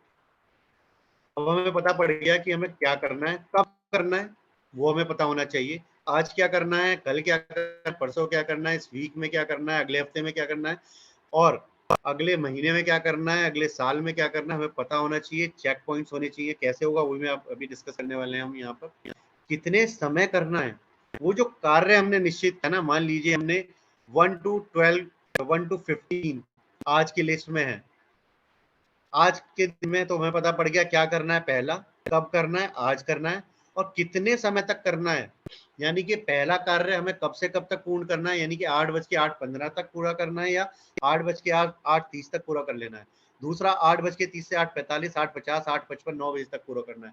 तीसरा कार्य 9 बजे से 9:15 तक करना है, 9:30 तक करना है, 9:45 तक करना है, 10 तक करना है। डिपेंड करेगा काम के ऊपर, काम कितना है और कितना बड़ा है, कितना उसमें हमारी ऊर्जा लगेगी। लेकिन वो हमें पता होना आवश्यक है कि शुरू कब करना है और खत्म कब करना है, और वो उस समय शुरू होना चाहिए वो उस समय खत्म होना चाहिए। जैसे हमारे स्कूल में चलता है, हमारे जब स्कूल में कक्षाएं शुरू होती हैं तो जब भी शुरू होगा समय निर्धारित होता है, बैल बजती है, खत्म होने के बाद वो पूरा हो जाता है। तो हमने निर्धारित किया है। अगर ये निर्धारण ही ना हो कि ये पहला पीरियड कब चलेगा, दूसरा कब चलेगा, और चलता ही चला जाए, तो क्या हम पूरा कर पाएंगे अपना लक्ष्य आज के दिन का, कि मैथ्स कब पढ़ाना है, हिंदी कब पढ़ानी है, इंग्लिश कब पढ़ानी है, सोशल साइंस कब पढ़ानी है, सब बिखर जाएगा। लेकिन हमने डिसाइड किया हुआ है कि 8 बजे से 8:30 तक पहला पीरियड है, फिर 9 तक है, 9:30 तक है, 10 तक है, ऐसे अलग पीरियड चलेंगे। तो ये डिसाइडेड और पूरा होता जाता है और अपनी अपने टर्न पर सारे टीचर आते रहते हैं और अपनी बातें बताते पढ़ाते हैं। तो ये इम्पोर्टेंट, कभी म्यूट कर लीजिए। ये होना, पता होना आवश्यक है कि कितने समय करना है वो कार्य और कितने समय में खत्म हो जाना है, यानी कि स्टार्ट पॉइंट और एंड पॉइंट पता होना बहुत आवश्यक है। और ये ध्यान रखना है, हमें आदत बनानी है, इसका अभ्यास भी करना है। शुरू में हमें लगेगा चैलेंज आएगा, लेकिन आने वाले समय में आनंद आने लगेगा और हमारे कार्य के घंटे कम होने लगेंगे। कार्य के घंटे कम होने का मतलब है कि हम दिन के वही काम कम समय में पूरे कर पा रहे होंगे, है ना हमारी की बात। हमारे पास समय बचेगा, उसमें हम स्किल एनहेंसमेंट कर सकते हैं, अच्छी बुक्स पढ़ सकते हैं, एंटरटेनमेंट कर सकते हैं, मित्रों के साथ मिलने जा सकते हैं, फैमिली के साथ टाइम स्पेंड कर सकते हैं, कुछ भी कर सकते हैं। टाइम बचाना, टाइम मैनेजमेंट से हमने काम भी पूरे किए बढ़िया तरीके से, सुंदर तरीके से, कम समय में पूरे किए और हम आनंद उठाइए। 86,400 सेकंड का आनंद उठाइए। अभी हम उसके बारे में बातें करेंगे। एक एक पॉइंट मजेदार होने वाला है आने वाले समय में। कैसे करना है ये भी इम्पोर्टेंट है। अगर उसको करने के लिए कोई नया टूल सीखना है तो वो भी सीखिए। अगर कोई गैजेट है जो आपके काम को जल्दी पूरा कर सकता है तो वो सीखिए। जैसे गूगल मीट का प्रयोग कीजिए, है ना। कोई मीटिंग करने के लिए ट्रैवल मत कीजिए, है ना। आप गूगल फॉर्म बनाइए इंफॉर्मेशन लेने के लिए, बच्चों के साथ टेस्ट देने के लिए, असाइनमेंट देने के लिए, है ना। उसके बाद आप अपने रिमाइंडर्स लगा सकते हैं मोबाइल के अंदर, नोट्स पैड यूज कर सकते हैं। बहुत सारे ऐसे टूल्स हैं जो आपके काम को कम समय में पूरा कर देंगे और आपको समय बचा के देंगे। बहुत सारे टूल्स हैं, मल्टीपल। आप एक ढूंढेंगे 100 से ज्यादा टूल्स मिलेंगे। तो उन टूल्स का भी प्रयोग करना है। हमें चेकलिस्ट बनानी है चेकलिस्ट के साथ साथ हमें काम पूरे करने हैं। तो जो भी चीजें हैं अभी और अब बातें करेंगे किस प्रकार करना है। किसी भी कार्य को नहीं करने के बहाने बनाने से काम करने में वह कार्य पूर्ण हो, उससे कम समय में कार्य पूर्ण हो सकता है। कई बार हमने देखा होगा बैठे बैठे सोचते हैं यार नहीं करते और 10-15 मिनट, 20 मिनट, आधा घंटा निकल जाता है, नहीं करते, नहीं कर लेंगे। और वो काम ना 10 ही मिनट का था एक्चुअली, और हमने आधा घंटा, 30 मिनट, 40 मिनट, 1 घंटे ना इसी में निकाल दिया कि नहीं करना। अपने मन को ये मनाने में निकाल दिया नहीं करना, और 10 मिनट वो कार्य करके पूर्ण भी हो जाता। मजे की बात, हमने ना 1 घंटा वेस्ट किया सिर्फ अपने मन को ही मनाने में, उसको सेटिस्फाई करने में कि नहीं करना। लेकिन 10 या 15 में अगर वो कार्य पूर्ण हो। जी रानू जी, आपने हैंड रेज किया। सर जैसे मैं सुबह रनिंग करने जाता हूँ जी कभी कभी लगता है कि जैसे आज रनिंग का मन नहीं है, बहुत थकावट है, आज पैर दुख रहे हैं, वो तमाम विचार आते हैं ना करने के। लेकिन जब स्टार्ट हो जाता है तो और दिन की अपेक्षा उस दिन सबसे बेस्ट जाता है मेरा होता है क्योंकि वो जब ऊर्जा मन है। जी उसके लिए हम नहीं एग्जाम्पल अपना देना चाहेंगे। जी जी बहुत बढ़िया बात कही रानू जी। जब हम शुरू कर देते हैं तो सारी ऊर्जा ज्यादा आती है। जैसे हमने अपने जीवन में नई आदत डाली, हम योगा प्राणायाम करते थे, वॉक करते थे। हमने एक और आदत ऐड की थी कि हम जिम जाना शुरू करेंगे। फिर हमारे पास जो पूरा शेड्यूल है उसमें कहीं फिक्स नहीं हुआ कि जिम जाने का टाइम बचेगा। ठीक है, कोई बात नहीं। हमने बोला हम ना 5 मिनट के लिए जिम जाएंगे, हम जाएंगे और आ जाएंगे, कुछ नहीं करेंगे, 5 मिनट जो हो जाएगा करेंगे। हम गए पहले दिन और हमें वहाँ मशीन देख के बड़ा मजा आया और हमने 10-15 मिनट उसके वहाँ जिमिंग किया, और उसके बाद अब हम 30 मिनट तक जिम जाते हैं डेली, और वो 30 मिनट भी मैनेज हो गए। देखो कैसे यहीं से मैनेज हुए। और अब जब भी किसी दिन मन करता है कि नहीं जाना, तो बस हम ये सोचते हैं 5 मिनट के लिए जाएंगे और जाकर आ जाएंगे। बस इतना सा मनाते मन को कि 5 मिनट जाना है, 30 मिनट सोचते ही नहीं। तो छोटे से रूप में अगर हम अपने मन को बना लें कि हमें करना है 5 मिनट के लिए, तो बस उसको शुरू करने की देर है और उसके बाद वो पूर्ण हो जाएगा। तो बस वो शुरू करने की आवश्यकता है। तो किसी भी तरीके से हम कार्य में बहाना ना बना के उस कार्य को पूर्ण कर दें। कहने का उद्देश्य यही है कि हम ज्यादा ऊर्जा उस कार्य को नहीं करने के बारे में अपने आप को मनाने में लगाते हैं, उससे कम समय में उस कार्य को पूर्ण कर पाते हैं। जैसा रानू जी ने भी एग्जाम्पल दिया कि मन नहीं कर रहा लेकिन हम उठकर आ गए तो बहुत ही मजा आया, फिर हमने उससे भी ज्यादा कार्य किया क्योंकि ऊर्जा आ जाती है हमारे पास। उसके बाद हम बात करते हैं, जो भी थोड़ी देर पहले बात कर थे कि चेक पॉइंट रखना 86,400 सेकंड्स का। तो प्रतिदिन अपनी परफॉर्मेंस को चेक करना है। आज हमने क्या किया, क्या हमने कार्य समय से पूर्ण किए, क्या हम और बेहतर कर सकते थे, किस तरीके से हम इस कार्य को और बेहतर तरीके से कर सकते थे, उसके लिए हमें क्या सीखना होगा, कौन से टूल्स हम प्रयोग कर सकते हैं, क्या स्किल एनहेंसमेंट कर सकते हैं, क्या नॉलेज ले सकते हैं या किसी से हम सलाह ले सकते हैं, है ना, या इस कार्य को और बेहतर तरीके से करने का क्या तरीका होगा, वो जब हमारे को समझ में आएगा, वो रिव्यू से ही आता है। वो रिव्यू हमें हर दिन के एंड पे करना ही करना है, करना ही करना है। उसका एक सिद्धांत बना लीजिए कि उसमें कोई चूक नहीं करनी है, हमें कभी नहीं छोड़ना। हर दिन का पूरा प्लान और वो रिव्यू, चाहे हम बैठ के करें, मन आंखें बंद करके करें, चाहे हम पेपर लेके पढ़ के करें, चाहे हम किसी भी तरीके से करें, चाहे हम रिकॉर्ड करके करें, किसी भी तरीके से कर सकते हैं। लेकिन रिव्यू होना आवश्यक है कि आज हमने जो किया वो क्या हमने सही किया, वो क्या हमने पूरा किया, और उसको बेहतर करने का और क्या तरीका हो सकता है। क्या आज हमने नया कौशल या ज्ञान प्राप्त किया। ये नहीं कहना चाहेंगे कि हमने कि बहुत बड़ा कोई ज्ञान प्राप्त कर लिया, लेकिन क्या हमने कुछ एक नया सीखा, कुछ भी नया। मान लीजिए जूम में हमने कल एक नया एक चीज सीखी थी, फीचर सीखा था, बस हमने ऐड किया कि हमने एक जूम में एक नया फीचर सीखा है कल। तो ऐसे ही हम कुछ नए फीचर्स, नई चीजें हम सीखते जाएं दिन प्रतिदिन और ऐड ऑन करते जाएं। तो दिन प्रतिदिन हम ऐसे ऐड करते हैं तो आने वाले 30 दिन बाद हम 30 नई चीजें, नए गुण कौशल प्राप्त कर चुके होते हैं। एक साल के अंदर 365 नए गुण कौशल प्राप्त कर चुके होते हैं। इमेजिन कीजिए, एक साल बाद 365 नए गुण हमारे अंदर होंगे। 10 साल बाद 3650, 20 साल बाद 7000 से ज्यादा। तो क्या हम दिन प्रतिदिन बेहतर नहीं हो रहे हैं? जो हम कल थे आज से बेहतर नहीं है। तो हमें अपने आप को बेहतर बेहतर बेहतर बनाना है, सतत कंटिन्यूस प्रयास करना है ना, लगातार प्रयास करना है बिना रुके, छोटे छोटे रूप में। बहुत बड़ा विशाल कोई बोझ नहीं लेना, कभी भी छोटे छोटे रूप में करना है। चाहे वो 2 मिनट कीजिए, चाहे 1 मिनट कीजिए। हमने कल भी बात की थी इस विषय में। अगर हमें एक पुस्तक पढ़नी है तो अगर हम 2.5 मिनट निकालते हैं उस पुस्तक को पढ़ने, यानी कि हम एक पेज पढ़ पाते हैं, और 100 दिन बाद अगर 100 पेज की पुस्तक है तो पूरी हो जाएगी, 90 डेज बाद पूरी हो जाएगी। यानी कि हर 3 महीने में एक नई पुस्तक पढ़ रहे हैं, यानी कि इस साल में हम 4 नई पुस्तकें पढ़ पाएंगे। 4 नई पुस्तकें पढ़ने के लिए आज अभी हम आपको बोल रहे हैं ना, चैलेंज दे दें, तो आप बोलेंगे अरे 4 नई पुस्तकें पढ़ने के लिए बोल दिया सर ने। हम आपको सिंपल बोल रहे हैं, हर दिन ना सिर्फ 2.5 मिनट निकाल लीजिए अपने दिन का, यानी कि 150 सेकेंड्स आपको निकालने हैं हर दिन, 2.5 मिनट बस पढ़ाई के लिए, नई पुस्तक पढ़ने के लिए। और हम आपको गारंटी देते हैं कि इस साल के अंत तक आप 4 नई या 5 नई पुस्तकें पढ़ चुके होंगे। है ना मजेदार, अमेजिंग। क्या किया? सिर्फ 2.5 मिनट। 2.5 मिनट तो सोचने में निकल जाता है, और वो 2.5 मिनट सिर्फ निकालना है, और इस साल के बाद 4, 5, 6 नई पुस्तकें पढ़ चुके होंगे। और वो जब हम 4, 5, 6 नई पुस्तकें पढ़ रहे होंगे ना, उसके अगले साल जो हमारे सोचने का तरीका है, विचार हैं, वो बदल चुके होंगे। हमारे बात करने का तरीका बदल चुका होगा, हमारी बॉडी लैंग्वेज बदल चुकी होगी, हमारा ज्ञान बदल चुका होगा। मार्क जकरबर्ग, बिल गेट्स हर साल कम से कम 10 से 12 नई पुस्तकें पढ़ते हैं। वो तो हजारों करोड़ की संपत्ति के मालिक हैं। क्यों? क्योंकि वो अपना ज्ञान बढ़ाते रहना चाह रहे हैं, वो बढ़ते रहना चाह रहे हैं। वो चाहते हैं कि उनकी जो गाड़ी चल रही है ना, वो दौड़ती ही रहे, रुके ना, उसके ऊपर कोई ऐसा बल प्रयोग ना हो कि वो रुक जाए, चाहे वो बाहरी चाहे वो आंतरिक। सबसे ज्यादा बाहरी से ज्यादा आंतरिक बल प्रयोग होता है गाड़ी को रोकने के लिए। हमारी मनस्थिति ऐसी होती है कि हम कार में बैठ गए हैं, हमने फुल एक्सीलरेटर दबा रखा है और ब्रेक भी दबा रखा है साथ में, हम पूरी ताकत भी लगा रहे हैं, पूरी एनर्जी भी लगा रहे हैं, फुल मेहनत भी कर रहे हैं, पूरा फ्यूल भी लगा रहे हैं, लेकिन हमारी गाड़ी वहीं खड़ी है। कारण क्या है? कि वो जो सकारात्मक और नकारात्मक सोच एक साथ चलती है ना, और दोनों दबा के रखते हैं एक साथ। तो आप बहुत अच्छा भी सोच रहे हो, बहुत खराब भी, और अपने आप को रोक के बैठे हैं।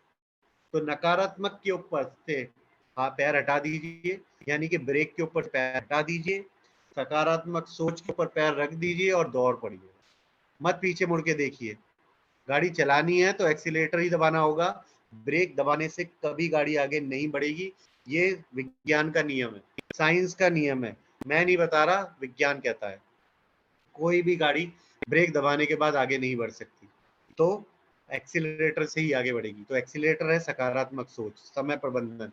तो अपनी गाड़ी को आगे बढ़ाना है, ऊर्जा प्रदान करनी है, तो हमें सकारात्मक सोच और समय प्रबंधन के साथ उसको बस दबा के रखना है और दौड़ते रहना है।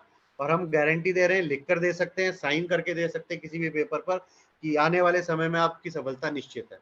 ये हमने अभ्यास से सीखा है, ये हमने अनुभव से सीखा है, इसलिए हम कह सकते हैं। ये किताबी ज्ञान नहीं है कि कहीं से पढ़कर बोल रहे हैं। हम सतत अभ्यास करते हैं, अपने आप को रोज इंप्रूव करते हैं। हमने हर दिन, पिछले 1 साल पहले हम क्या थे और आज 365 दिन बाद हम क्या हैं, हम अपने अंदर रोज बदलाव महसूस करते हैं और हम चाहते हैं वही आपको भी दे पाए। आप हमसे ऊर्जा लेकर, हमसे अनुभव लेकर आप भी सीखें और आगे बढ़े। फिर हम बातें करें, सब कुछ नोट करने की आदत डालनी है। सब कुछ का मतलब हमारे मन में 50,000 से ज्यादा विचार आते हैं दिन प्रतिदिन। इमेजिन कीजिए, 50,000 नए विचार आते हैं। अब उनको लिखना शुरू करेंगे। सफल लोगों की आदतों में है कि वो जितने भी विचार आते हैं उनको लिखते हैं और उनमें से बहुत सारे विचार आज बड़े बड़े बिजनेस के रूप में हमारे सामने खड़े हैं। चाहे वो फेसबुक है, इंस्टाग्राम है, व्हाट्सएप है, किसी भी तरीके का, चाहे वो धीरूभाई अंबानी का विचार रहा हो, उन्होंने मोबाइल क्रांति ला दी, है ना, चाहे वो उन्होंने कितने भी जो भी सफल व्यक्ति हुए हैं, उनके जितने भी विचार उन्होंने क्रियान्वित किए आज हमारे सामने सफलता के रूप में खड़े हुए हैं, किसी भी तरीके से, किसी भी रूप में। और आप अपने विचारों पर भी ध्यान दीजिए। जिस विचार पर आपने ध्यान केंद्रित किया, उसको ऊर्जा दी, आज आप उसमें सफलता प्राप्त कर चुके होंगे। गारंटी, आप लिख कर देखिएगा। जो भी विचार आपके मन में आया और आपने सतत सोचा होगा मुझे करना है, मुझे करना है, मुझे करना है, तो सबसे सुंदर तरीका है लिखिए। जब भी विचार आए अपने पास एक डायरी रखिए, लिखिए। हम जो लिखते हैं वो हमें याद रहता है। सारे कार्य अपने कैलेंडर में नोट रखें। पीछे जाते हैं, हम फिर से एक बार बताते हैं। ये जो कैलेंडर आपको नजर आ रहा है, इस पर आप जितने भी कार्य होने वाले, करने वाले हैं, उसको आप नोट करके रखिए। उस पर हर दिन पर लिखा होना चाहिए कि कब क्या करना है, किस समय क्या करना है, कितना समय लगने वाला है, उसको नोट कर रखिए। आपकी आंखों के सामने रहना चाहिए वो कैलेंडर, है ना। अपने मस्तिष्क को ऊर्जावान बनाए रखने के लिए एक्टिविटीज करनी है। जैसे हमने आज एक एक्टिविटी सीखी जो हमारे ब्रेन को एक्टिवेट करती है इस तरीके से, और ये दूसरी वाली। तो और भी हम आने वाली वेबिनार में सीखेंगे एक्टिविटीज इसी प्रकार। तो ये सारी एक्टिविटीज, चाहे हम वॉक करते हैं, चाहे हम जॉगिंग करते हैं, चाहे हम योगा करते हैं, चाहे हम नई किताबें पढ़ते हैं, नई पुस्तकें पढ़ने, और एक और अभ्यास बहुत सुंदर तरीके से अवश्य करना है, हमें लिखने का अभ्यास प्रतिदिन करना है। और हमें जब भी पढ़ना है, चाहे 1 मिनट मिले, 2 मिनट मिले, जोर जोर से बोलकर पढ़ना है। अगर हमें अपने मस्तिष्क को एक्टिव रखना है, अपने ब्रेन लोब्स को एक्टिव रखना है, अपने न्यूरॉन्स को एक्टिवेट रखना है, तो हमें वो बोल कर, जोर जोर से बोलकर पढ़ना है, चाहे हिंदी हो या इंग्लिश हो। और उससे आपका प्रोनाउंसिएशन भी अच्छा होगा, आपका लैंग्वेज भी होगा, आपकी भाषा भी बदलेगी जोर जोर से बोलकर पढ़ने में। साइंटिफिक मेथड जो आपको बता रहे हैं, बच्चों के साथ प्रयोग किए मेथड्स हैं, तो बच्चों के साथ आप ये प्रयोग कीजिए। बोल के करते भी, हम बोलते नहीं बच्चों को कि आप बोलिए, पढ़ के जोर जोर से बोलिए, हम ये तो अभ्यास कराते हैं। तो हम अपने साथ क्यों नहीं कर रहे, हम क्यों भूल गए, हम क्यों छोड़ रहे हैं? हम भी तो उतने ही जवान रहना चाहते हैं ना। और बहुत मजे की बात बताएं आपको, हर 11 महीने में हमारे शरीर की हड्डियां, हमारे शरीर की स्किन नया रूप लेती है। हर 11 महीने में हमें मौका मिलता है कि हमारी शरीर की स्किन और हमारी हड्डियां नई बनती हैं। हम हर 11 महीने में जवान होते हैं। तो ध्यान रखने की आवश्यकता है कि उन 11 महीने का सदुपयोग करना है और जवान रहना है। तो वो बदलाव को हमें ध्यान रखते हुए उनका ध्यान रखना है कि हम अच्छे विचार, अच्छी सोच रखें और हम ज़्यादा से ज़्यादा सकारात्मक सोच के ऊर्जा के साथ आगे बढ़ें। तो ये एक्सरसाइजेस करनी है। एक टिप हमने बताया, जोर जोर से बोलकर पढ़ना है। दूसरा टिप हमें बताया, लिखने का अभ्यास अवश्य करना है। आप ध्यान रखिएगा, अगर मैं लिखने का अभ्यास नहीं है और आप लिखना आरंभ करें, तो आप देखिएगा आपके मस्तिष्क में ना ऐसी तरंगे उठनी शुरू होंगी, आपको लगेगा करंट लगने लग गया है। जब आप लिखना शुरू करेंगे और थोड़ी देर बाद आपको ना आनंद आने लगेगा, ये लगेगा कि हमें लिख के कितना मजा आया। क्योंकि वहां पर जो सो गए थे ना वो कार्य करने वाले लोग, जिनका लिखने का कार्य था, उन्हें एकदम से वो झंझनाहट होगी, अरे लिखने का काम, दौड़ो दौड़ो, हमारा काम आ गया, हमारा काम आ गया। अगर किसी व्यक्ति को जो कार्य करता है ना दिया जाए बहुत दिन तक, तो वो इनएक्टिव या निष्क्रिय हो जाता है। तो हमारे ब्रेन के अंदर जो हिस्से हैं, अगर उनको वो काम ना दिया जाए तो वो निष्क्रिय हो जाते हैं। तो बुजुर्ग अवस्था में जब 70, 80, 90 साल के लोग हो जाते हैं, वो क्यों नहीं एक्टिव रह पाते? क्योंकि वो बहुत सारे कार्य छोड़ चुके होते हैं, वो कर ही नहीं रहे होते, जबकि उन्हें करना चाहिए। उन्हें रोज नई पुस्तकें पढ़नी चाहिए, रोज लिखने का अभ्यास करना चाहिए, बोल बोल के अभ्यास करना चाहिए। है ना। क्रिएटिव एक्टिविटीज करनी चाहिए। जस्ट सिंह का नाम आपने सुना होगा, 96 की एज में उन्होंने मेडल जीता, 96 की एज में मैराथन दौड़ के जीती है। उन्होंने अपने आप को एक्टिव रखा। अगर वो कर सकता है तो कोई भी कर सकता है। अभी एक दादी अम्मा है जिनको अवार्ड मिला है पद्मश्री, वो योगा कराती है, फिट रहती है, कभी भी उनको कोई मेडिसिन खाने की जरूरत नहीं पड़ी, उनके घर में कोई बीमार नहीं रहता। तो अगर ये छोटे छोटे अभ्यास करने से हम स्वस्थ और सुरक्षित रहते हैं तो क्यों ना किया जाए, है ना। तो ये छोटी छोटी चीजें हैं। फिर अपने अगर 3 तरीके की डायरी रख सकते तो बहुत अच्छा है। अगर नहीं रख पा रहे हैं किसी वजह से, कैरी नहीं कर सकते, तो अपनी डायरी के 3 हिस्से बनाने हैं। क्या हिस्से बनाने हैं? पहला हिस्सा होना चाहिए विचारों के लिए, दूसरा टू डू लिस्ट, और तीसरा नोट्स बनाने के लिए। इसका अंतर समझते हैं। पहला, जो भी विचार मन में आते हैं, जो भी लिखना है, लिखना है। ये नहीं सोचना अच्छा है बुरा है, उसका क्या फायदा है क्या नुकसान है, लिखना है। हमने बहुत सारे ऐसे विचार लिखे हैं, बहुत सारे ऐसे विचार लिखे हैं जो आने वाले टाइम में हमने एक्टिव किए और उन पे हमने काम किया और वो पूरे भी हुए। और हम अपने आप को सौभाग्यशाली समझते हैं कि हमने वो लिख लिए उस समय, क्योंकि हमने अभ्यास किया था। और अगर हमने ना लिखे होते तो हमें याद ही नहीं रहता कि ये कार्य भी करने हैं, ये विचार भी हमारे मन में आया था, ये क्रिएटिविटी भी कभी आई थी। तो लिखिए, चाहे वो कुछ भी आ रहा है, लिखिए लिखिए। ऐसे ऐसे विचार लिख के तो कई बार पुस्तकें बन जाती हैं। ऐसी ऐसी डायरियां लोग लिखते हैं, वो छपती हैं, तो लोगों को पढ़ के आनंद आता है, क्योंकि विचार ही ऐसे बढ़िया आ रहे होते हैं उनके मन में, आनंद वाले आते हैं। हमने इतनी बढ़िया बातें कर, हमने क्यों नहीं सीखी। म्यूट कर लीजिए प्लीज। दूसरा, टू डू लिस्ट। दूसरा होना चाहिए टू डू लिस्ट, मतलब एक्टिविटी। म्यूट कर लेंगे जो भी अनम्यूट है। कर दिया सर, कर दिया। धन्यवाद। टू डू लिस्ट होनी चाहिए कि आज क्या कार्य करना है, उस किस पर्टिकुलर टाइम पर क्या कार्य करना है, कल परसों आने वाले समय में। तीसरा होना चाहिए हमारा नोट्स बनाने के लिए। जैसे अभी हम ये चर्चा कर रहे हैं, उसके नोट्स बना रहे हैं मान लीजिए, या कहीं किसी के साथ चर्चा कर रहे हैं, नोट्स बना रहे हैं, कोई एक्टिविटी चल रही है उसके नोट्स बना रहे हैं, कोई आपकी मीटिंग हुई उसके नोट्स बना रहे हैं। जो भी बातें हुई उसका नोट बनाना इंपॉर्टेंट है। कारण क्या है कि हम थोड़े समय बाद भूलना शुरू हो जाते हैं। रिसर्च ये कहती है कि 1 हफ्ते बाद हम 80% चीजें भूल चुके होते हैं, हमारे को सिर्फ 20% याद रहती है। तो अगर मानो हमने लिखा नहीं है तो हमारी जो जितनी भी बातें हैं, जितने भी अमूल्य चीजें हमने सीखी, वो 80% तो हम भूल चुके हैं। तो उसके लिए बच्चों को पढ़ाने के लिए एक सिद्धांत हम लेते हैं कि जो भी आज हमने पढ़ा उसके 7वें दिन बच्चों को बोलना है कि रिवाइज कीजिए। ठीक है, आज से मान लीजिए 1 अप्रैल को हमने कुछ पढ़ा, तो 7 अप्रैल या 8 अप्रैल को हमें रिवाइज करना है 100%, और 30 दिन बाद हमें फिर से रिवाइज करना है। यानी कि 1 मई को हमें वो फिर से रिवाइज करना है चैप्टर। पहली बार हमने पढ़ा, 7 दिन बाद हम 80% भूल गए, लेकिन हमने 7 अप्रैल को जब याद किया दोबारा से तो हमें वो याद हो गया फिर से। लेकिन अब हमें ज्यादा याद रहेगा और हम अगले 20 दिन बाद भूलेंगे। तो अगले 20 या 22 दिन बाद जब हम रिवाइज करेंगे तो हमें 100% याद रहेगा, और आने वाले समय में भी याद रहेगा।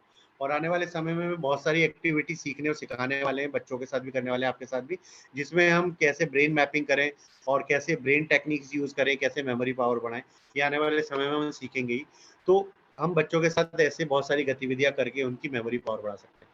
आज भी सीखा हमने कैसे मेमोरी पावर बढ़ा सकते हैं। तो इस तरीके से ये आज हम टॉपिक पूरा कर रहे हैं जिसमें हम समय प्रबंधन की बात कर रही हैं, और किस तरीके से हम हर सेकंड का हिसाब रख सकते हैं, हर सेकंड के ऊपर चेक पॉइंट रख सकते हैं, हर दिन का हिसाब रख सकते हैं, हर दिन की परफॉर्मेंस को चेक करके हम दिन प्रतिदिन बेहतर होंगे, हर दिन बेहतर होंगे। पहले दिन से बेहतर अपने आप को करना ही करना है, ये हमारा संकल्प होना चाहिए। अगर हमें आगे बढ़ना है, हमें हमें अपने आप को सेटिस्फाई करना है, आने वाले 20 साल 30 साल बाद रिग्रेट ना करें कि कर लिया होता तो बेहतर होता। वो मजा नहीं आएगा कि 20 साल बाद सोचे कि वो कर लिया होता तो मजा आ जाता। नहीं, आज करना है और 20 साल बाद उसको एंजॉय करना है कि अरे वाह मैंने किया, कितना मजा आया। जैसे हमने एग्जांपल दिया अभी आपको, हमने राफ्टिंग की मनाली में, हमने ऋषिकेश में राफ्टिंग की, तो हमने वो की अगर वो राफ्टिंग, तो आज हम उसको ना याद करके बड़ा मजा आता है कि अरे वाह, वो जो टाइड्स आते थे, वो जो बोट को इतने ऊपर उछाल देते थे, और हमने उसको कैसे मैनेज किया और कितना मजा आया, हमने टीम वर्क किया, है ना। और वो यादें हैं। नहीं करते, बाहर बैठे सोचते रहते यार राफ्टिंग है, रिस्की है, नहीं करेंगे, तो हम सिर्फ मिस कर रहे होते। तो जीवन में जब भी जो अपॉर्चुनिटी आए, जो भी मौका है, उसको ग्रैब करना है, उसको उसको उसका लाभ उठाना है और कर लेना है ऐसे। सोचना नहीं है, कर लेना है। सोचना बाद में है, उसको एंजॉय करना है। अगर आज हम आपको एक ऑरेंज वाली टॉफी देते हैं और आप खाते हो और आप नहीं खाते और बाहर रखी रहती है, तो कौन सा आनंदमय वाला क्षण होगा? वो टॉफी खाना या बस वो देखते रहना? जब वो टॉफी खाते हैं ना, बचपन की यादें आती हैं, याद होगा, है ना? काला खट्टा, वो ऑरेंज, वो 10 पैसे वाली टॉफी, है ना? 1 रुपए में 5 टॉफियां मिलती थी। सबके अलग अलग समय है, कुछ को 1 रुपए में 5, कुछ को 1 रुपए में 20 भी मिली होंगी, है ना? कुछ को 1 रुपए में 1 भी मिल रही है आज। तो वो समय बदल रहा है, लेकिन उसका टेस्ट वही है। आज भी हम ना अपने बचपन को जीने के लिए ना वो ला के रखी हुई है, हम वो मन मुंह में रखते हैं और खो जाते हैं ऐसे ना। बचपन की यादें, छोटे बच्चे थे तो क्या सोचते थे, क्या करते थे, और फिर हंसते हैं कि क्या सोचा करते थे और आज हम क्या हैं। तो उस क्षण को जीना आवश्यक है, उस पल को जीना आवश्यक है, चाहे हम किसी भी एज में पहुंच जाए, चाहे हम 80, 90, 100 में पहुंच जाए, तब भी उस बचपन की यादों को जिंदा जब हम रखते हैं ना, वो ऊर्जा ही अलग से निकल कर आती है। जब वो ऊर्जा हमें आगे बढ़ाती है ना, तो कोई भी शक्ति हमें रोक नहीं पाती। तो अंदर से जो ऊर्जा आएगी, विज्ञान का नियम ये कहता है कि हम अंदर से ही ऊर्जा देकर चला भी सकते हैं और अंदर से ही ऊर्जा देकर रोक भी सकते हैं। तो अंदर से एक ऐसी ऊर्जा देनी है जिससे हम अपने आप को आगे बढ़ाएं, प्रगति पथ की ओर अग्रसर करें। तो इस प्रकार हम एक दूसरे के साथ सीखते सिखाते हुए आगे बढ़ रहे हैं। सीखो सिखाओ का एक और सत्र समाप्त होता है, जिसमें हमें समय प्रबंधन के विषय में बातें की। आने वाले दिनों के अंदर हम नियत कार्य के माध्यम से इसका और अभ्यास करेंगे। तो हम फिर से एक बार एम्फसाइज करना चाहेंगे, रिआइट्रेट करना चाहेंगे, या उसको फिर से मार्क करना चाहेंगे, रेखांकित करना चाहेंगे कि अभ्यास अभ्यास अभ्यास अभ्यास।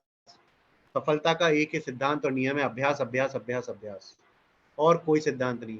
तो जितनी बार हम अभ्यास करेंगे, बेहतर होते जाएंगे हर बार।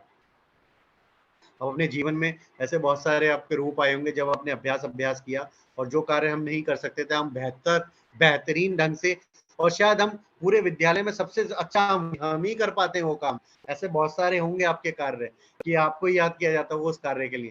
पहले शायद हम वो करने से डरते थे, पहले शायद हम वो करते ही नहीं थे, लेकिन आज ऐसे बहुत सारे कार्य होंगे कि दीपक जी को याद किया जाता होगा, है ना? पलक जी को याद, अंजना जी को याद किया जाता होगा, नीता जी को याद किया जाता होगा। नहीं, ये आपसे बेहतर कोई नहीं कर सकता।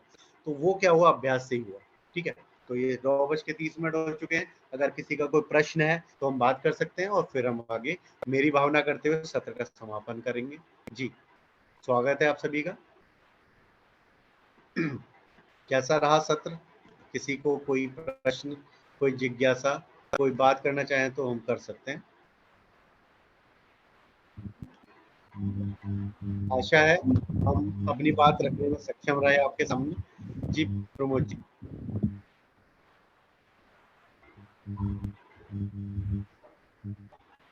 प्रमोद जी कुछ कहना चाह रहे हैं? आपने हैंड रेज किया। जी सर, जैसा कि बीच में भी चर्चा आई थी कि हमें कुछ ऐसे कार्य भी करना चाहिए, जैसे वेलफेयर टाइप के काम के, जैसे शाम का अपन गरीब बच्चों के लिए कोचिंग पढ़ाएं, या उनके लिए बुक्स कलेक्ट करके उनके लिए उनको उपलब्ध करवाएं की शिक्षा में। लेकिन इसमें किसी प्रकार का आर्थिक हित नहीं है व्यक्ति का। तो मैंने ये देखा है कि जिस कार्य में व्यक्ति का आर्थिक उसको लाभ नहीं होता है, कार्य को करने में है ना इंटरेस्ट नहीं लेता है जी।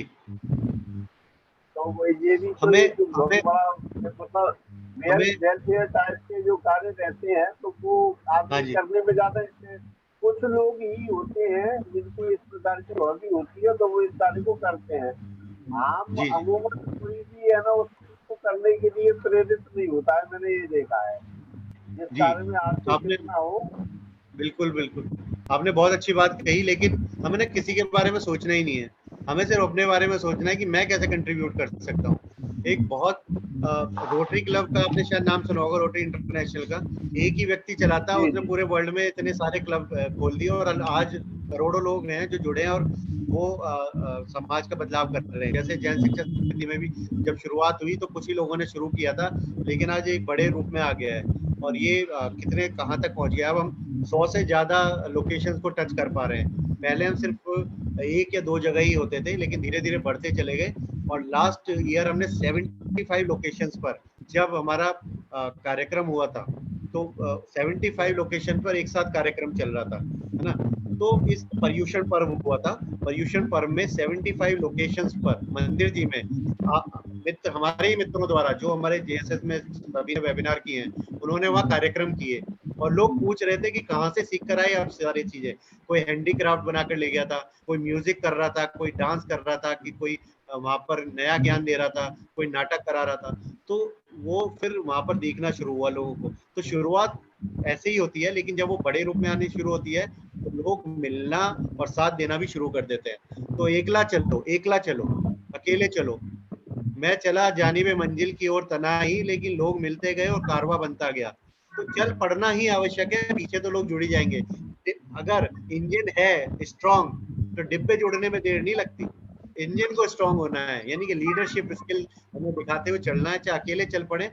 लेकिन मेरे को सेटिस्फेक्शन तो होता है कि हाँ, हमने वो कार्य तो किया जिससे बदलाव आया समाज में। जी अभिनंदन जी, कुछ कहना चाहते हैं? सर हाँ मुझे सर, कहना मैं था थोड़ा सा। हेलो जी अभिनंदन जी, एक बार अभिनंदन जी बोल रहे थे, फिर रवि जी आप बोल रहे थे। जी हाँ जी, मैं बोल रहा हूँ पहले। जी मैं ये कह रहा था कि क्या लिखने का, आपने जैसे अभी बात की, प्रेरणा दी, तो लिखना क्या चाहिए? ये डिपेंड करेगा। अगर हमारा इंटरेस्ट है कुछ लिखने में, यानी कि तो हम कविताएं, कहानियां या कुछ ऐसा रोचक लिख सकते हैं इससे बच्चे पढ़ के खुश हों, या हम ब्लॉग्स लिख सकते हैं। मतलब पहले लिखें हाथ से, फिर ब्लॉग डाल दें, पोस्ट कर दें वेबसाइट पर। फ्री ब्लॉग्स होते हैं, उस पर डाल दें तो लोगों को ज्ञानवर्धन होगा। जैसे लोग गूगल पे सर्च करते हैं ना, तो उन्हें जैसे आपने लिख के ब्लॉग डाला उनको मिल जाएगा। और अगर लिखने का शौक नहीं है तो फिर आप कहीं से कॉपी करके भी लिख सकते हैं। आपने सामने बुक रखी, उसमें से लिखना शुरू कर दीजिए कुछ भी। तो अगर रचनात्मकता लाना चाहते हैं तो अपने विचारों को लिखिए। देखिए, हम जब लिखना शुरू करते हैं ना तो आनंद आना शुरू होता है, हम ना कहानियों में खो जाते हैं और हम नई नई कहानियां भी लिखना शुरू कर सकते हैं। हम पोएम लिख सकते हैं, हम कविताएं लिख सकते हैं, इस तरीके से कुछ भी लिख सकते हैं, आपकी चॉइस है। अगर आप क्रिएटिविटी बढ़ाना चाहते हैं, करंट टॉपिक्स करंट पर भी टॉपिक अपने के बारे में विचार लिख सकते हैं, उनकी विवेचना कर सकते हैं। मान लीजिए आज रशिया यूक्रेन का युद्ध चल रहा है और आप डेली पढ़ रहे हैं न्यूज़पेपर या न्यूज़ देख रहे हैं, अब उसकी विवेचना लिखिए। आप क्या सोचते हैं इस विषय में? क्या वो सही हो रहा है, क्या वो गलत हो रहा है, क्या आने वाले समय में उसका क्या प्रभाव पड़ेगा संसार के ऊपर, मानव जाति के ऊपर? आपकी क्या सोच है उस विषय में, वो भी लिख सकते हैं आप। बहुत अच्छा विचार है। और आप, हो सकता है कोई लोकल न्यूज़पेपर है उसमें दे दे, भाई मेरे विचार है, क्या आप छापना चाहोगे? लोगों को भी उससे लाभ हो सकता है। ये एक थॉट प्रोसेस है, कुछ भी हो सकता है, शुरू करने की देर है बस। जी जी जी, बिल्कुल बिल्कुल, बहुत बढ़िया, थैंक यू। धन्यवाद जी अभिनंदन जी। रवि जी बताइए। सर नमस्ते सर, मेरी आवाज आ रही है सर? हाँ जी, हाँ जी। हेलो। हाँ, जस्ट हाँ रवि जी, अभी बोल। 8-10 दिन पहले ही मेरे साथ यही हुआ कि मेरे स्टाफ में ही किसी की शादी थी, यानी हमारे सुशील सर जी की शादी थी।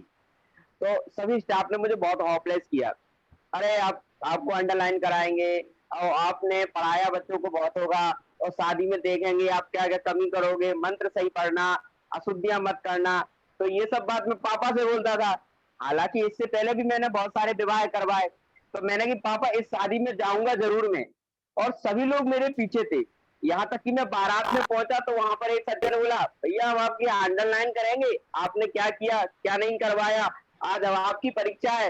तो मैंने कहा आज का विवाह मैं जरूर पढ़ूंगा, ये मेरे लिए चैलेंज है, मैं आप भी देखना। तो सर मैंने, मतलब आप विश्वास नहीं मानोगे, सभी स्टाफ को मतलब मेरे ऊपर बहुत फोकस था, क्योंकि स्टाफ की शादी थी, हमारा जो साथी था उसी की शादी थी। तो सब लोगों का फोकस था, क्योंकि इससे पहले उन्होंने मेरे को प्यार पढ़ते हुए नहीं देखा था, और वो देखना चाह रहे थे कि ये कैसे काम करते हैं। अभी तो हमारे साथ पढ़ाते हैं, मगर इन्हें पंडिताई करना भी आता है या नहीं आता है।